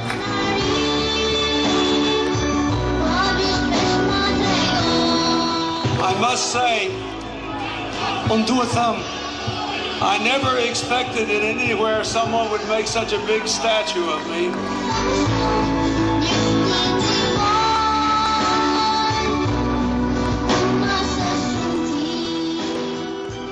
You gotta hand it to the Albanians. They really know how to flatter the Americans. Trouble is, the Albanians didn't know what they were getting themselves into. In 1998, the KLA was still classified by the US State Department as a terrorist organization bankrolled by the proceeds from the heroin trade and by Osama bin Laden. As it became more evident that the KLA was driving events in Kosovo, the US realized it could use them for their own interests. The whole northern Albania region was actually under the control of the KLA, not the Albanian government. And US cargo planes were landing at the rate of 2 a day, bringing supplies and arms shipments. British Special Forces, CIA, US military forces were providing training to the KLA. This was before the war. Germany was shipping ex-East German military arms to Albania with the understanding that Albania would provide it to the KLA. The goal was to provoke a harsh response from the Serbian army so the West could pretend it's jumping in to stop the war and impose its policies. Slobo sent in the military and a full-blown conflict erupted in 1998. 1999. godine je prosto simulirana jedna situacija nerazrešivog konflikta Srbije i Albanaca pod firmom kršenja prava. Ljudska prava su tu poslužila kao mantra preko koje će javno mnijenje Zapada, pre svega Sjedinjenih Američkih Država, da prihvati legitimnost intervencije. Certainly, everything the United States has done in Afghanistan and Iraq is far worse than what the Serbian military ever did in Kosovo. If you're going to colonize a territory, you might as well put it on paper. U.S. State Secretary Madeleine Albright masterminded the so-called Rambouillet Agreement, which was modeled on the Dayton Accords imposed on Bosnia. Here, NATO outlined how it will occupy and colonize Yugoslavia in Annex B of the Rambouillet Agreement. NATO personnel shall enjoy, together with their vehicles, vessels, aircraft, and equipment, free and unrestricted passage and unimpeded access throughout Yugoslavia. Naravno, oni su nas zato odveli u Rambouillet da bi nas udavili. We intentionally raised the bar too high. We knew that they could not accept this addendum to the agreement, and the intention was to go ahead and bomb. In fact, this annex was secret. That's right, it was not revealed to the public until several months after the beginning of the war. The document also went a step further and basically promised Kosovo secession in 3 years. The Kosovar leaders signed that agreement last week. Even though it does not give them all they want, nope, they have to wait 3 more years to get it. They saw that a just peace is better than a long and unwinnable war. The Serbian leaders, on the other hand, refused even to discuss key elements of the peace agreement. Gee, I wonder why. Hey, do you want us to occupy you this way or that way? Of course, while the true details were hidden, the story was presented that the Americans wanted to protect the Albanians. Some refugee, maybe we can show some refugee pictures. You know what? They break my heart. Yes, it's horrifying. America's been responding to this terror, these pictures that have been going on, and all these atrocities. You look at all the atrocities, all the misery and mayhem and insanity. There's an insidious evil that permeates this earth. Many Albanians didn't buy it. Ja sam Šitar, nisam prvoslav. Šitar sam, Albanac. Od Prvi svjetski rat i do danas nigde nisam živio bolje no u Kosovu i u Jugoslaviji. Država koja je najbogatna država u svijet, vidi što radi na zlo u Jugoslaviji i narod jugoslavsku i šiptarsku. To je sve kriva od UČK, od Ameriku, od NATO. Ali oni tvrde kako pomažu Albancima, kako sprečavaju humanitarnu katastrofu. Bomba ne pomaže nikom. Nikome ne pomaže bomba. I consider that the intervention of the West in 1999 against Serbia was made possible by the geostrategic interest that the Western countries might have had, and especially the United States of America. This had nothing to do with the Albanians or the Americans caring about them. Da li NATO piloti mogu iz vazduha da razlikuju traktor od tenkova vojske Jugoslavije? Mi se nalazimo na mestu, naravno 10 dana posle poznatog već pokolja koje je NATO izveo gađajući civilnu kolonu izbeglica Šiptara sa Kosmeta. That's right, NATO killed Albanian civilians too. Lots of them. If they cared about Albanians, or Serbs for that matter, the West wouldn't have aided the KLA, which was directly linked to organized crime and the narcotics trade. You don't help anyone by aiding the mafia. After the highly publicized Rashak massacre, which was later to be revealed by Finnish forensic Helena Ranta as staged, NATO bombed Yugoslavia, but failed to destroy the Yugoslav military. By the end of NATO bombing, only 13 Yugoslav tanks were destroyed, and a lot of those were old models that were left out deliberately as decoys. The Serbs had ingenious methods of protecting their military defenses. They built wooden tanks, painted them to look like a real tank, and put an old heater or microwave oven inside it and turned it on. NATO goes by with hyper-high technology, sees the target, bombs it. Okay, those bombs cost several $100,000 per go, and the tar paper tank costs about $200. Ili u jednom avionu, jedan Englez, jedan Bukarin I jedan Srbin era. Sad ja ne znam baš kako je to sve išlo po redu, samo na kraju Srbin je bio najpametniji I sve je nadmudrio.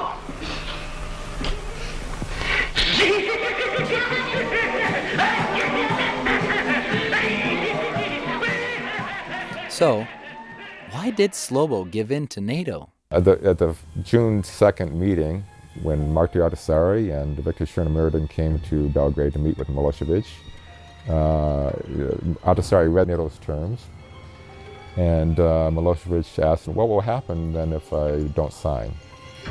And there was a table between them with a flower vase, and Ahtisaari moved the vase to the side and said, Belgrade will be like this table. And he repeated the gesture of his arms sweeping across the table. And he said, in a week's time, there'll be 500,000 dead. And we'll be carpet bombing Belgrade. Faced with Ahtisaari's monstrous threat, Slobo had no choice and signed the agreement, while Ahtisaari went on to win the Nobel Peace Prize in 2008. This is a CBS News special report, part of our continuing coverage of the crisis over Kosovo. Earlier today, Serb forces began withdrawing from Kosovo, and NATO suspended its 11-week bombing campaign. The first step of the Western geostrategic interest was fulfilled in 1999, being that NATO troops entered Kosovo and then remain still in Kosovo. Along with U.S. troops, which established Camp Bondsteel, their second largest foreign military base outside of Germany, an army of lawyers and consultants was sent into the now occupied Kosovo under World Bank auspices to create an enabling environment for foreign capital. And how was this done? They set up an organization to manage the privatization of socially owned enterprises. And after a certain period of time, they determined that they would do this without any regard to legal ownership, that they wouldn't have to pay any attention to who actually legally owned this. They just basically confiscated it and privatized it, sold it to whom they chose.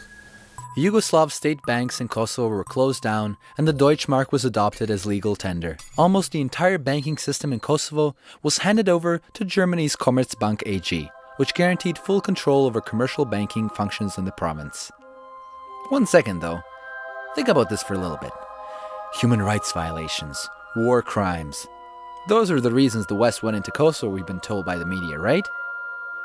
So why was the head of the UN mission in Kosovo most obsessed with taking over a coal mine from the Serbs?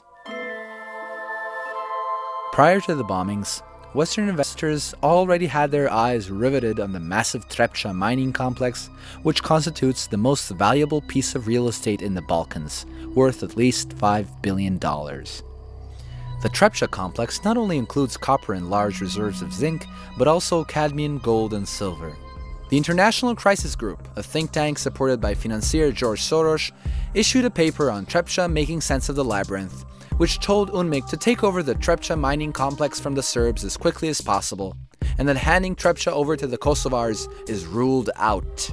And in August 2000, UNMIK head Bernard Kouchner sent in heavily armed peacekeepers wearing surgical masks against toxic smoke to occupy the mine.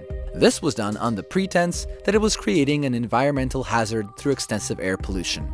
Of course, a healthy environment has always been a top priority of the West in Yugoslavia, even during the bombing campaign nicknamed Merciful Angel. After NATO used depleted uranium munitions here during the 1999 bombing, military experts from Belgrade have registered an increased radiation level. Dr. Srblak was among the first to raise the alarm. There is no other place in the modern world where so many people, and so many young people, die from cancer. In this animal hospital in the south of Serbia, there is evidence of something going wrong. And as it takes billions of years for uranium to decay, the shadow of the ghost of the Merciful Angel will hang over the region virtually forever. See, that's perfectly fine. Meanwhile, the United Nations had handed over the management of the entire Trepča mining complex to Western Consortium. With a stake in the Trepča deal was Morrison Knudsen International. The new conglomerate was the Washington Group, one of the world's most powerful engineering and construction firms, as well as a major defense contractor in the US. Are any of the Western politicians, businessmen, or lobbyists facing charges for stealing from the Yugoslav people? For crimes against the people of the former Yugoslavia? Nope. Not a single one of them. Instead, to escape any persecution, they set up a tribunal in The Hague, the Netherlands, to try the Yugoslav people involved in the war. The Hague Tribunal was founded in 1993 on the basis of the Security Council resolution rather than General Assembly resolution, which means that it is an ad hoc body created on the basis of political rather than legal principles. When you're creating a colony, you only lock up the dissidents. Back in Belgrade, Slobo, who was declared the man of peace in 1995 when he handed over Bosnia to the West, after he was being stubborn about doing the same for Kosovo, got indicted for war crimes. I think every major world leader knows that if they don't go along with the system, they're likely to be taken out one way or another. After an extensive anti-Slobo campaign readily financed by Western wallets, the EU and the United States have spent millions of euros in equipping opposition movements inside Yugoslavia with the necessary resources to fight an election campaign. Slobo lost the elections in September of 2000, but wouldn't heel to his opponent, Vojislav Koštunica. Vojo decided that enough was enough.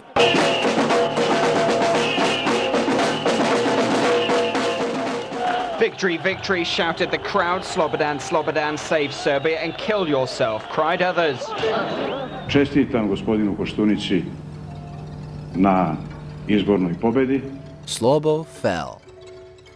But what next?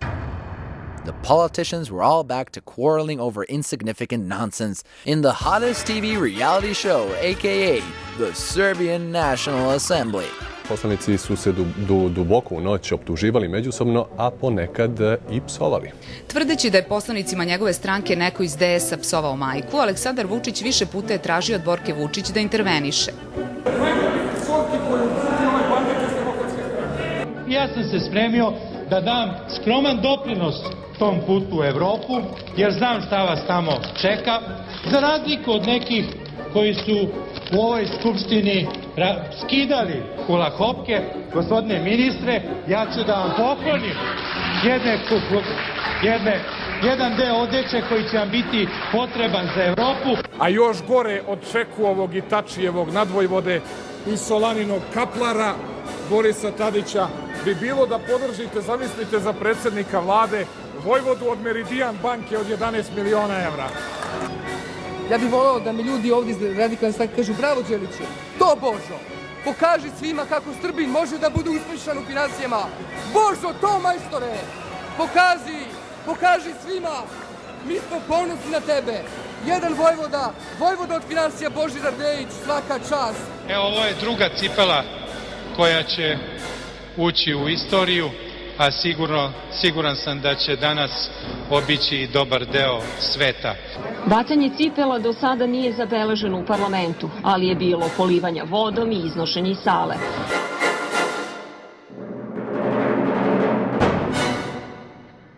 Instead of focusing on the really important things, they allowed the further fragmentation of Yugoslavia. In 2003, the name Yugoslavia officially ceased to exist, thanks to the genius prescription of Javier Solana. Jer to onaj čuveni doktor Solana? Jest, čuveni natolog To je psolog I bombardolog. However, one man didn't want to give up his country and its system so easily. Blaško Gabrić, from my hometown of Subotica, decided to make a radical move. Yugoslavian socialism was much, much better socialism than any other socialism, like comparing with Russians or comparing with Chinese. We had heaven. If you can imagine a heaven in the earth, that was Yugoslavia. Blaško explains who took away his piece of heaven. The Western world, they want to talk, you will go to heaven when you die.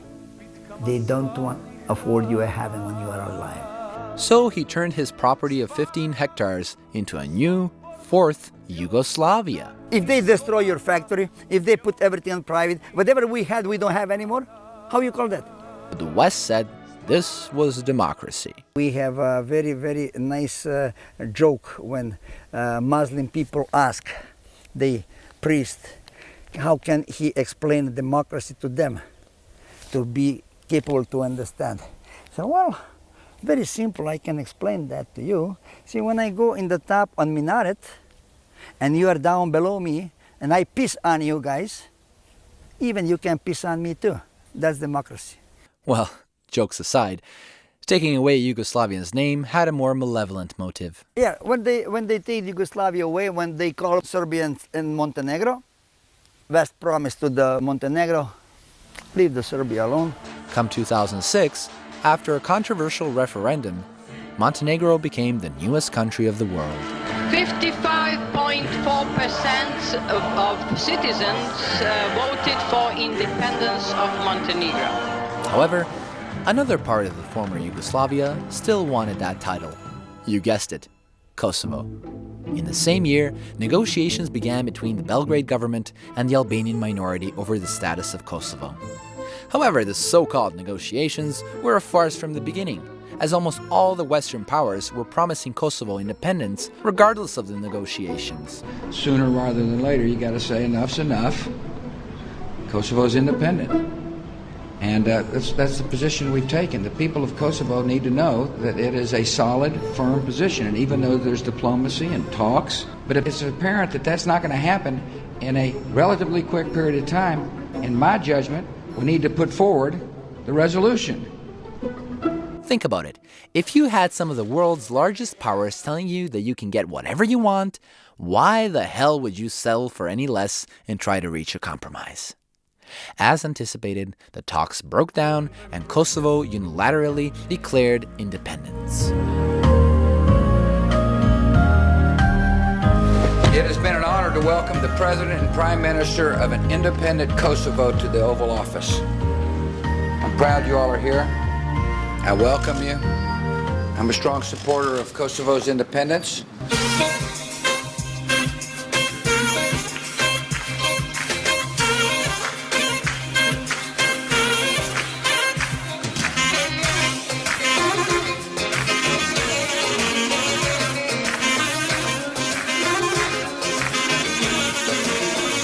I pledge that the United States would continue to work with those nations that have not recognized an independent Kosovo to convince them to do so as quickly as possible. Contrary to what Bush had hoped, the majority of the world countries didn't recognize Kosovo, and it didn't even become a UN member state. Thus, Kosovo failed to become a country. What was absurd in this story is that the Albanian minority, which in all fairness did suffer greatly throughout the 1990s, thought that they actually got independence in 2008. Big day for Kosovo people, Albanians, yeah. How do you feel? Oh, I am feeling very, very good. This is like a dream. As a Serb, I feel sorry for the Albanians because they've been duped even more than we have. They think they have an independent state. Kosovo is a U.S. military base. It happens to have some local color called Albanians, some local foliage like leaves on the trees. Institucionet e popullit Kosovës do të përullet për jetë me respektin më të lartë për ju zoti president dhe Shtetet e Bashkuara të Amerikës dhe popullin amerikan. But whether they could decide to do something not consistent with U.S. wishes, impossible. Do you think the Kosovo government could do anything without the Americans agreeing with it? No. Ne bi verovao da će moći nešto uraditi bez Amerikanca, Engleza, Nemaca, sile Francuske i te stvari. Da li smatrate da kosovska vlada može da donese neke odluke koje nisu u saglasnosti sa Amerikancima, recimo? Ne može, ne može. Zbog čega? Ne može. Amerika je Amerika. Ne može. Ne verujem. Ne verujem. We listen Americans. America, there are 50 countries, states, yeah. So why Kosovo not be a part of America? You would support that? Yes, why not? They are just administrating everything in Kosovo. The Americans are in control? Yeah, they are pretty much in control here. We are not independent from European Union and from America. The formal channel whereby the international missions in Kosovo have the absolute power over all walks of political and economical life in Kosovo are represented through the international civilian representative, who has the right to expel any elected official or annul any laws that are passed by the Assembly of Kosovo.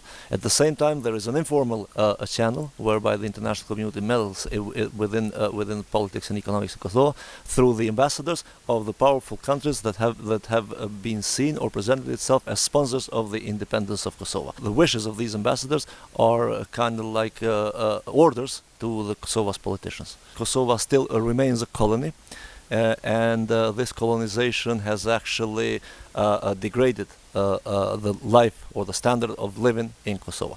On the other hand, the people of Serbia's other province were unaware of what was being prepared for them. Smack dab in the middle of the Pannonian Plain, Vojvodina has always been an attractive chunk of real estate exploited for its fertile farmland. After Kosovo's declaration of independence, the West turned their sights northward. Towards the end of 2009, in an article published in The Economist, the situation in Serbia's northern province was described as being on the thin end of a wedge leading to Vojvodina's independence. After all, Kosovo and Vojvodina had equally extensive autonomy. Magazin Ekonomist je ozbiljan magazin i utoliko ta informacija je onespokojavajuća. And why did nobody take action? What's with the silence? You see, there's a way to get people to do something in Serbia, or any other Yugoslav country for that matter. Just tell them it's another step towards bringing them closer to the European Union. The EU, a unique political and economic partnership of European countries, provides states with an exchange of goods, people, and ideas on a market that includes around 1 billion inhabitants. Apart from the official definition, there's more to it than the eye can see. The European Union is a project of the elite class of Europe that denies the value of the genuine heritage of European civilization and seeks to replace it with politically correct dictate of the ideology of postmodernism and post-nationalism. First, your country has to open its market to EU products and sell all its banks, which is like giving away your queen and rook in a game of chess. Then your country's domestic industry, agriculture, and money market goes bust, which allows foreign companies to get a good purchase price on your most valuable assets. If we continue the chess analogy, your government is playing as a beginner against the EU, who is 10 steps ahead of you. You may know how to move the figures, but your opponent knows how to draw you to thin ice and get what he wants. Checkmate. In the Czech Republic, the EU forced the sugar industry to close their factories because the EU had too much sugar it was importing from Cuba that made them bigger profit. Instead, the Czechs got a little gift from the Germans, their dirty industry, which they couldn't keep in Germany due to the Kyoto Protocol. In Hungary, the people's vineyards were first destroyed by French dumping prices, which then caused the Hungarians to not be able to pay back their loans to the banks, and foreigners bought their property at low prices. This is why the most famous Hungarian vineyards, such as Tokaj, are owned by the English. There's no work, says this man, just poverty. The situation has become worse since the sugar factory in nearby Serench closed down last year. 80 people from Mizozombor lost their jobs. The factory is being torn down. I think you can see a pattern here. These places, like the Balkans and the rest of Eastern Europe, were not supposed to be colleagues and equals in a brotherhood of nations, but rather they were supposed to be markets for Western industrial goods. They were supposed to be markets for cheap labor. Nemačkog farmera da bi napravio puter košta $300 kilogram ili tona. Srpski proizvođač može da napravi puter za 200.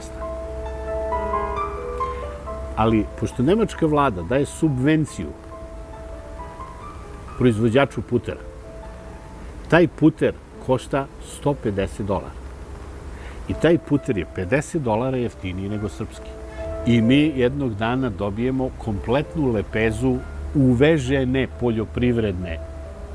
poljoprivrednih roba, a naš seljak nema gde to da proda. Bear in mind it takes a while to join the EU. 12 godina mi treba potpuno da otvorimo vrata za robu iz Evropske unije, a oni izvoze robu koju subvencioniraju. I ona je jeftinija od naše proizvodnje. Mi nemamo pare da dajemo subvencije svojim poljoprivrednicima. Na taj način mi se od proizvođača poljoprivrednih proizvoda pretvaramo u uvoznika poljoprivrednih proizvoda. I na taj način oni gase našu poljoprivredu. Gase jednu po jednu granu.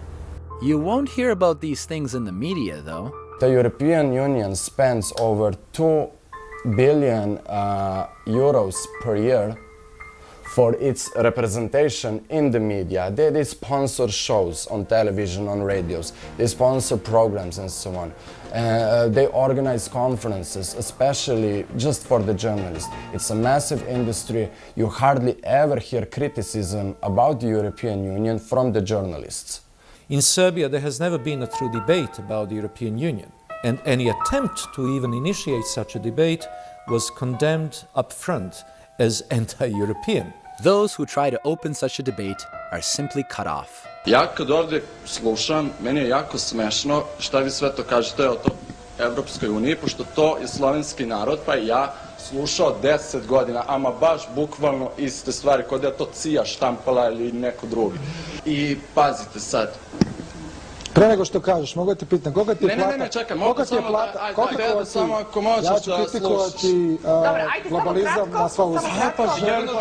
Dobro, ajde izvolite.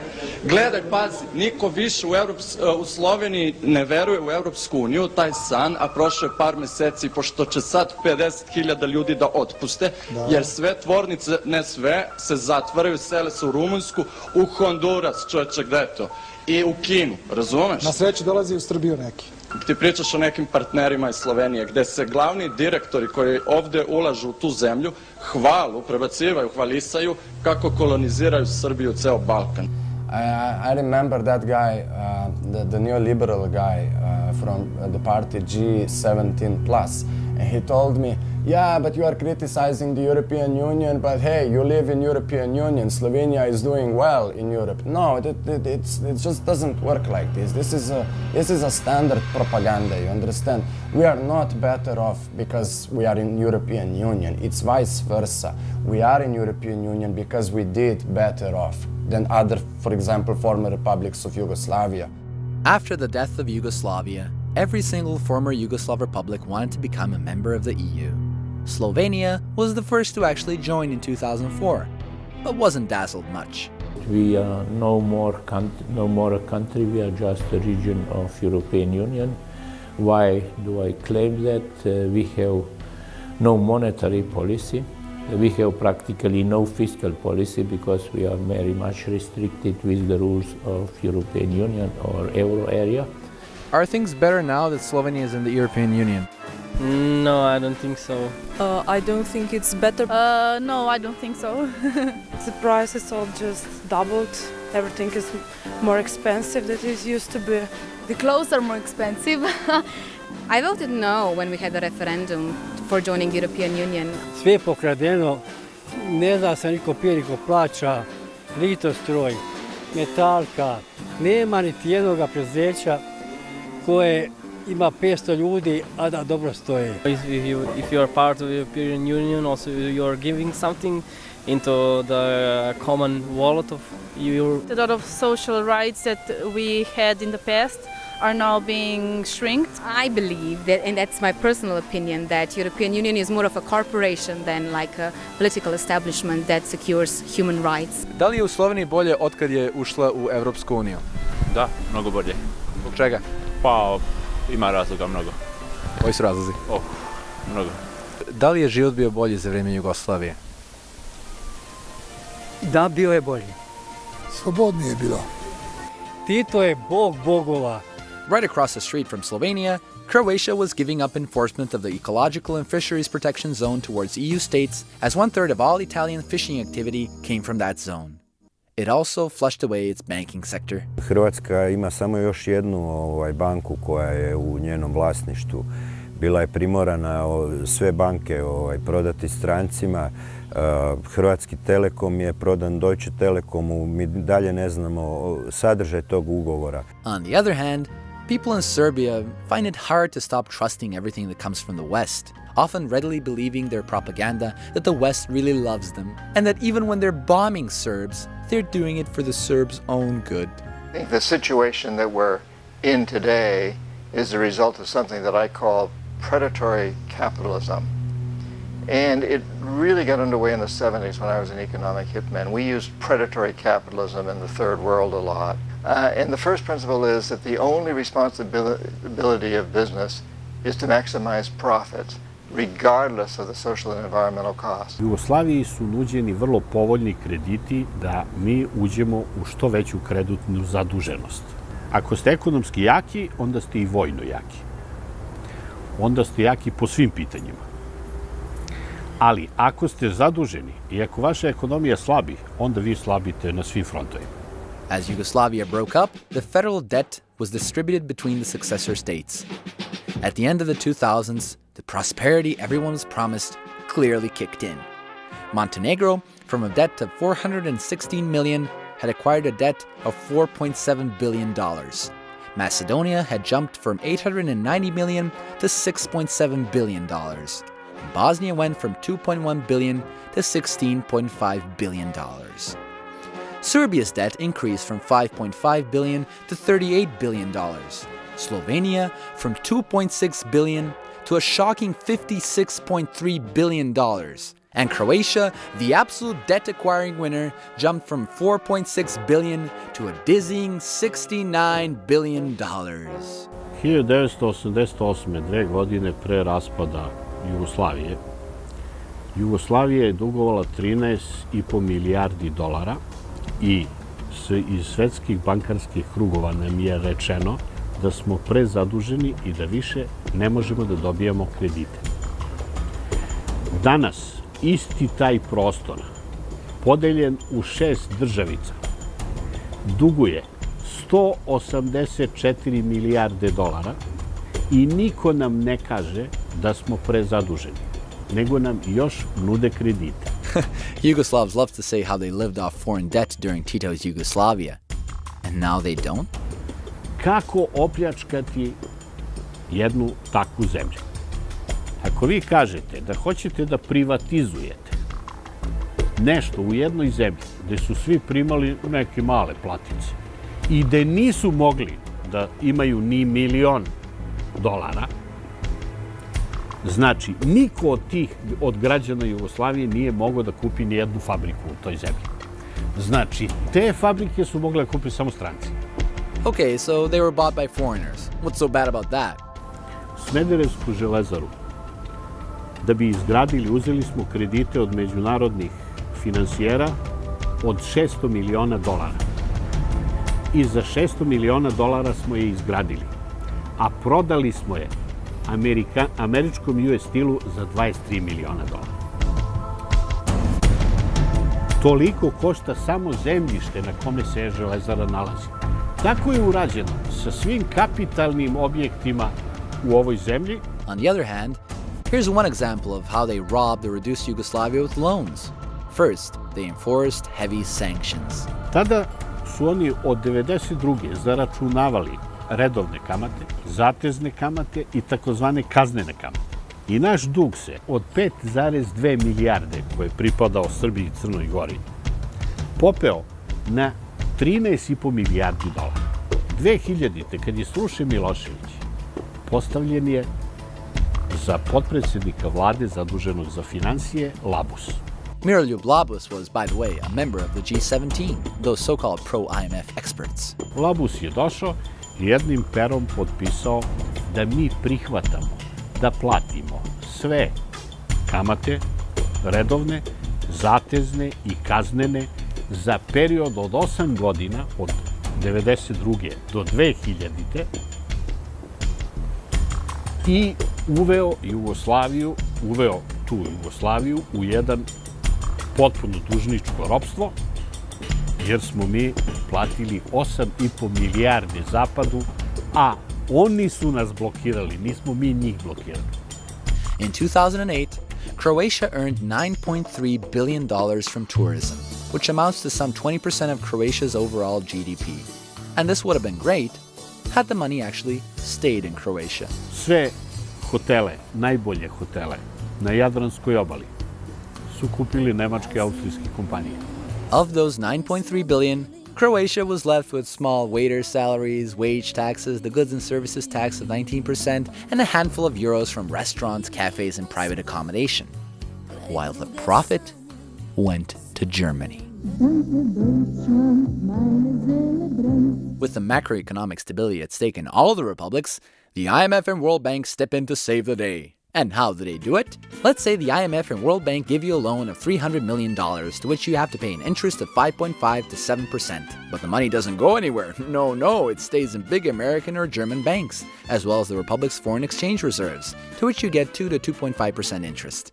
Then, those same banks, with essentially the Republic's money, give investment loans to the Republics through different development funds, which again increases their debt that they can repay only with fresh new loans.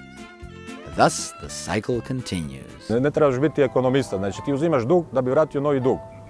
To je kamata na kamatu, to je eksponencijalna funkcija, to je banalna stvar. What does this mean to the people? Well, if we divide up every country's debt by its population, this is how much every citizen would have to pay. Yet many people still think that foreign factors want to help them. Želi se uništiti, i to se uspješno, nažalost, radi dosta dobro, vjera u vlastite mogućnosti, vlastite sposobnosti. Kaže, nije to samo za Hrvatsku, to se svugdje, po istom principu svugdje radi. Kao, ne možemo sami, moramo pomoć ovoga, pomoć onoga, kao neko će nam pomoći, pogotovo da će nam pomoći te svjetske banke ili takve strukture. To je jedna obmana, jedna laž, znači iz te laži treba izići van. Foreign banks used the desperate state of the Yugoslav population for their own gains, sometimes by criminal means. Hypo Alpe Adria banka, to je austrijska banka koja je prala prljavi novac sa Balkana kupujući nekretnine po Hrvatskoj, pa je onda ta banka bila prodana njemačkoj Bayerische Landesbank, koja je na kraju bankrotirala i sad njemački porezni obveznici moraju platiti 3 milijarde eura za sanaciju te banke. The dire situation was made worse by the world financial crisis, so Croatia looked at what else the country had a lot of that it could sell. That's right, islands. In 2009, Britain's independent newspaper announced that Croatia wants to sell the Brijuni Islands, which is also a national park, and located on it, Tito's luxurious former residence. Brijuni su vrlo atraktivni i u tom smislu su i izabrani da budu taj jedan špic kojim se želi probiti, znači taj psihološki barijera u narodu da se odrekne svog teritorija doslovce i svojeg najljepšeg dijela teritorija ili jednog od najljepših. Meanwhile, in the colony of Bosnia, the IMF added Article 7 to Bosnia's new constitution, drawn up in Dayton, Ohio. They decided that the governing board of the central bank shall consist of a governor appointed by the International Monetary Fund, and that the governor shall not be a citizen of Bosnia and Herzegovina or any neighboring state. Therefore, the government does not have control of its country's economy. But it wouldn't be fair to say that all of the money invested in Bosnia was used to repay its loans. Nope, a lot of the money did go to the Bosnian people, except that it went to a very few Bosnian people. Very, very few. In fact, according to an anti-fraud unit that was set up by the Office of the High Representative, $1 billion disappeared from public funds and international aid projects from 1995 to 1999. Where did all this go, one might ask? Well, for example, in the town of Sanski Most, money went to a horse racing track rather than developing the economy or infrastructure. If you're gonna steal public and aid funds, you might as well go all out and gamble it too, right? The same mayor of this town also gave $450,000 provided by Saudi Arabia to his brother so the guy can open a new bank. He also faces 358 charges of corruption. On the other hand, Montenegro relied heavily on cigarette smuggling to keep the country afloat during the war years.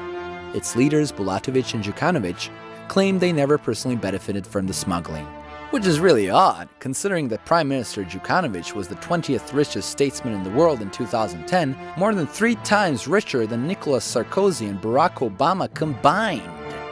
Milo Đukanović has been more successful than most in turning his entire country into a personal fiefdom operated on the basis of Cosa Nostra principles. In fact, I think his personal net worth is much greater than the one officially listed, that in reality he can claim to own everything there is in Montenegro. Since these elites couldn't care less about anyone else, the people at the bottom of the food chain had to resort to desperate acts. Vraćamo se domaćim temama. Svako skreće pažnju na sebe na svoj način. Sepkerinci bi možda trebalo da se ugledaju na meštane Žitišta koji podižu spomenik filmskom junaku Rokiju Balboji. Ne bi li tako skrenuli pažnju na probleme svog mesta, jedine nerazvijene opštine u Vojvodini? 44-year-old Samir was born in Bosnia, and he is convinced that under these layers of dirt is the largest pyramid in the world. Many youths realized what was going on and started fighting against what their countries were being turned into. Our band's name is Beogradski Sindikat, which would translate in English like Belgrade Union. Belgrade Union is a Serbian rap band famous for its critical views towards society's elite and criminal elements. Znam da ovde je stranje, al meni je do jaja, je tuka i sramota, koliko imam para, život ko na slici, al ne plaćam poreze, moj životni moto je, ima se, može se, pare su u Švici. Boško Čirković from Belgrade Union explained why not many people were taking action against the injustice. A lot of young Serbians and youth of the world just thinks about material stuff and going into the politics, they do it just to get more material stuff.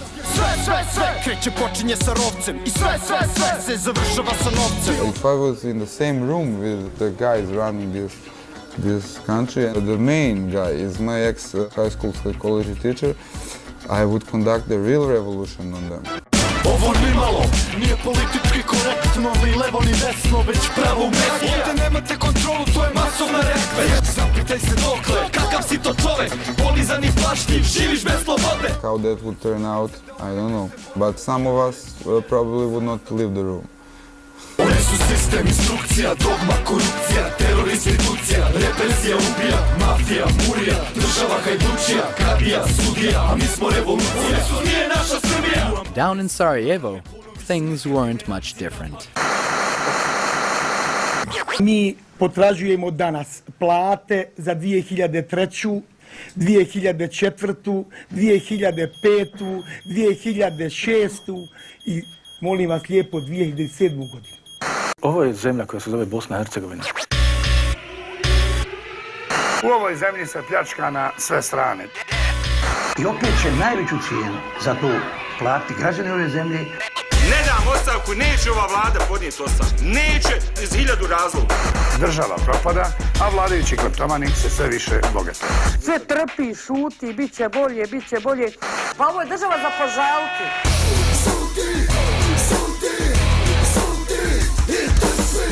Dubioza Collective is a Sarajevo-based band with a similar message to the one Belgrade Union had. As long as people think that their impact on democratic processes ends up when they put the ballot in a box, then nothing going to change, because that leaves 4 years gap to whoever is elected to do whatever he wants. Jedna marka je za neke ljude misaona imenica. Nismo na ulici, nismo niko. To nije spriječilo zastupnike da uredno primaju plaće s razmjeri od 3 do 5.000 konvertibilnih maraka. The ruling elites don't listen to anybody. That's the thing they learned the best, because They even ignore, mass protests.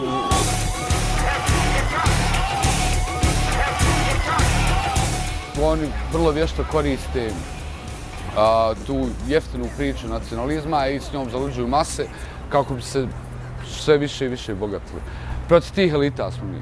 Sadly, the elite in power, even when the majority was against them, still didn't listen.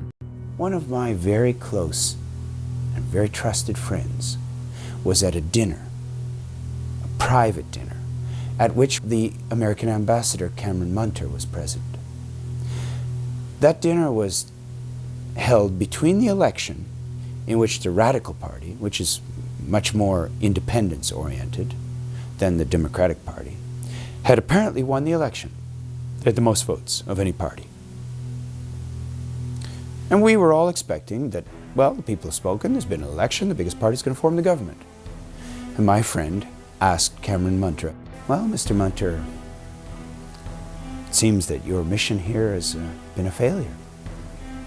The mission to bring Serbia under the imperial tutelage. He said, I wouldn't speak so soon. In fact, I'd watch the television tomorrow and see what the results of the meeting between Mr. Tadić and Mr. Dačić are. Evropska unija pozdravila je dogovor koalicije okupljenih oko Tadićeve demokratske stranke i socijalista kao realnu šansu da Beograd dobije proevropsku vladu. And as the government itself was formed by Washington, the policies and laws were also dictated from abroad. The U.S. Chamber of Commerce is writing laws for the government of Serbia and telling them these are the laws we want you to pass. Thus, the former Yugoslav countries started becoming NATO member states. Do you know what it means to join NATO? You have to get rid of all your weapon systems which are domestically produced, domestically designed, domestically developed, designed for your terrain, to re-equip yourself with F-16s, F-18s, F-22s, at the cost of hundreds and hundreds and hundreds of millions of dollars per plane. And your sons and daughters have to go and fight. And where do they want us to fight? They want us to put on the night vision goggles and go to Afghanistan and kill them dang ragheads who never did anything to us. Profits and military gains were again being acquired from these economic and geopolitical colonies. The people were completely unaware of what was happening to them and thought that they were finally free and independent. What happened to Yugoslavia could be considered like a classic example of colonization. It's sort of in a new flavor, but it's still colonization. Rather than trying to colonize the unsettled areas of the world, I mean, why not just create a mess and then fix it? Then you basically own a chunk of the world which was already developed and consuming. They wanted a Yugoslavia whose rich natural resources would be at the disposal of multinational corporations, whose populations would work at subsistence wages, whose economy offered no competition with existing capitalist producers, only new investment opportunities. They wanted a Yugoslavia whose petroleum, engineering, mining, and automotive industries would be undone and deindustrialized. And they wanted to abolish Yugoslavia's public sector services and social programs. And they did it. Furthermore, the harmony that the people of Yugoslavia had been building for the greater good was crushed. It is a stereotype that the hatred between the population in Yugoslavia was always there.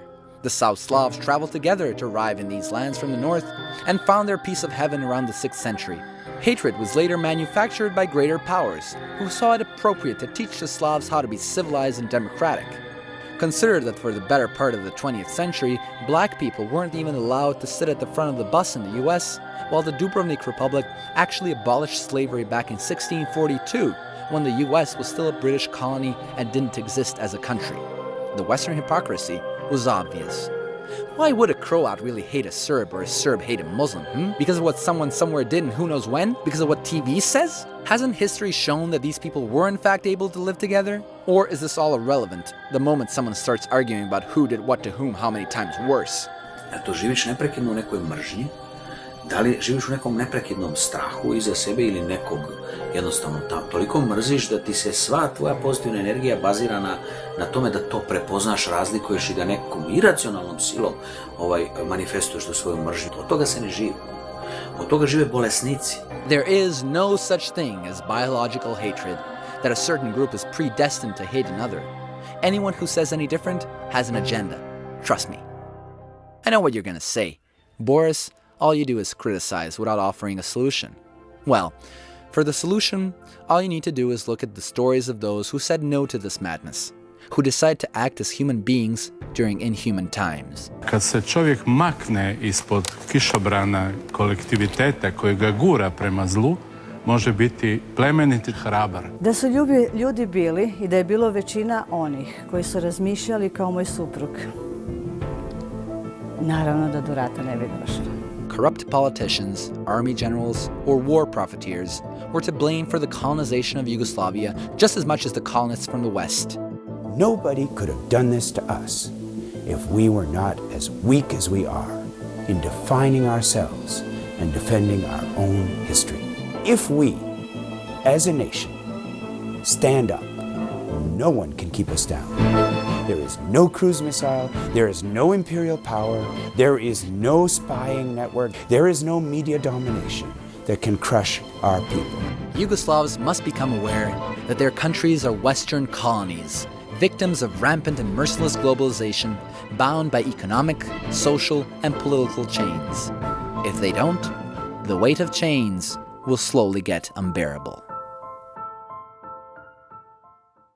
The land of the South Slavs, whatever you call it, has great potential shared by some of the most diverse and enigmatic people in the world. The East thought they were the West. The West considered them the East. Some of them misunderstood their place in the clash of currents, so outside powers exploited them for centuries. Enough.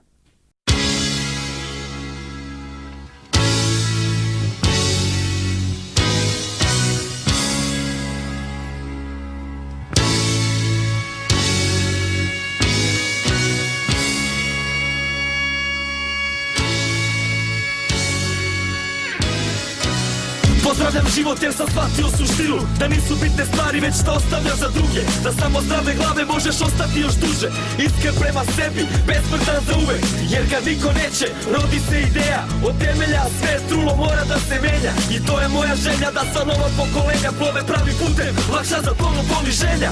Nisam do siteja, tribu sam iz geta, nisam čim to mogo, ali jesam koliko treba, i sam neko smeta, što nisam prljav i bredan, umem udar se na vrati, i dodam im još jedan, pa nazad na početak, jer ovde sve je stalo, ovde laži su realnost, okruženje sramno, dok ne promenimo svest, jacivat ću se stalno, nema predaje, povlačenja za mene, to je strano.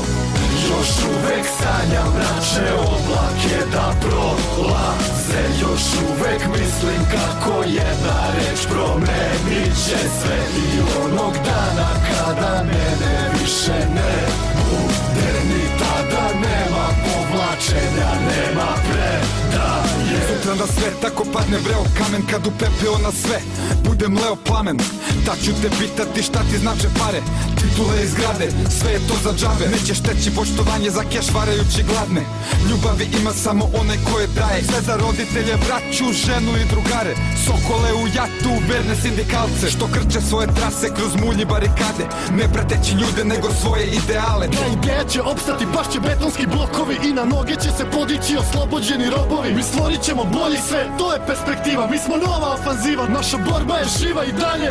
Još uvek sanjam mračne oblake da prolaze, još uvek mislim kako jedna reč promenit će sve, i onog dana kada mene više ne bude, ni tada nema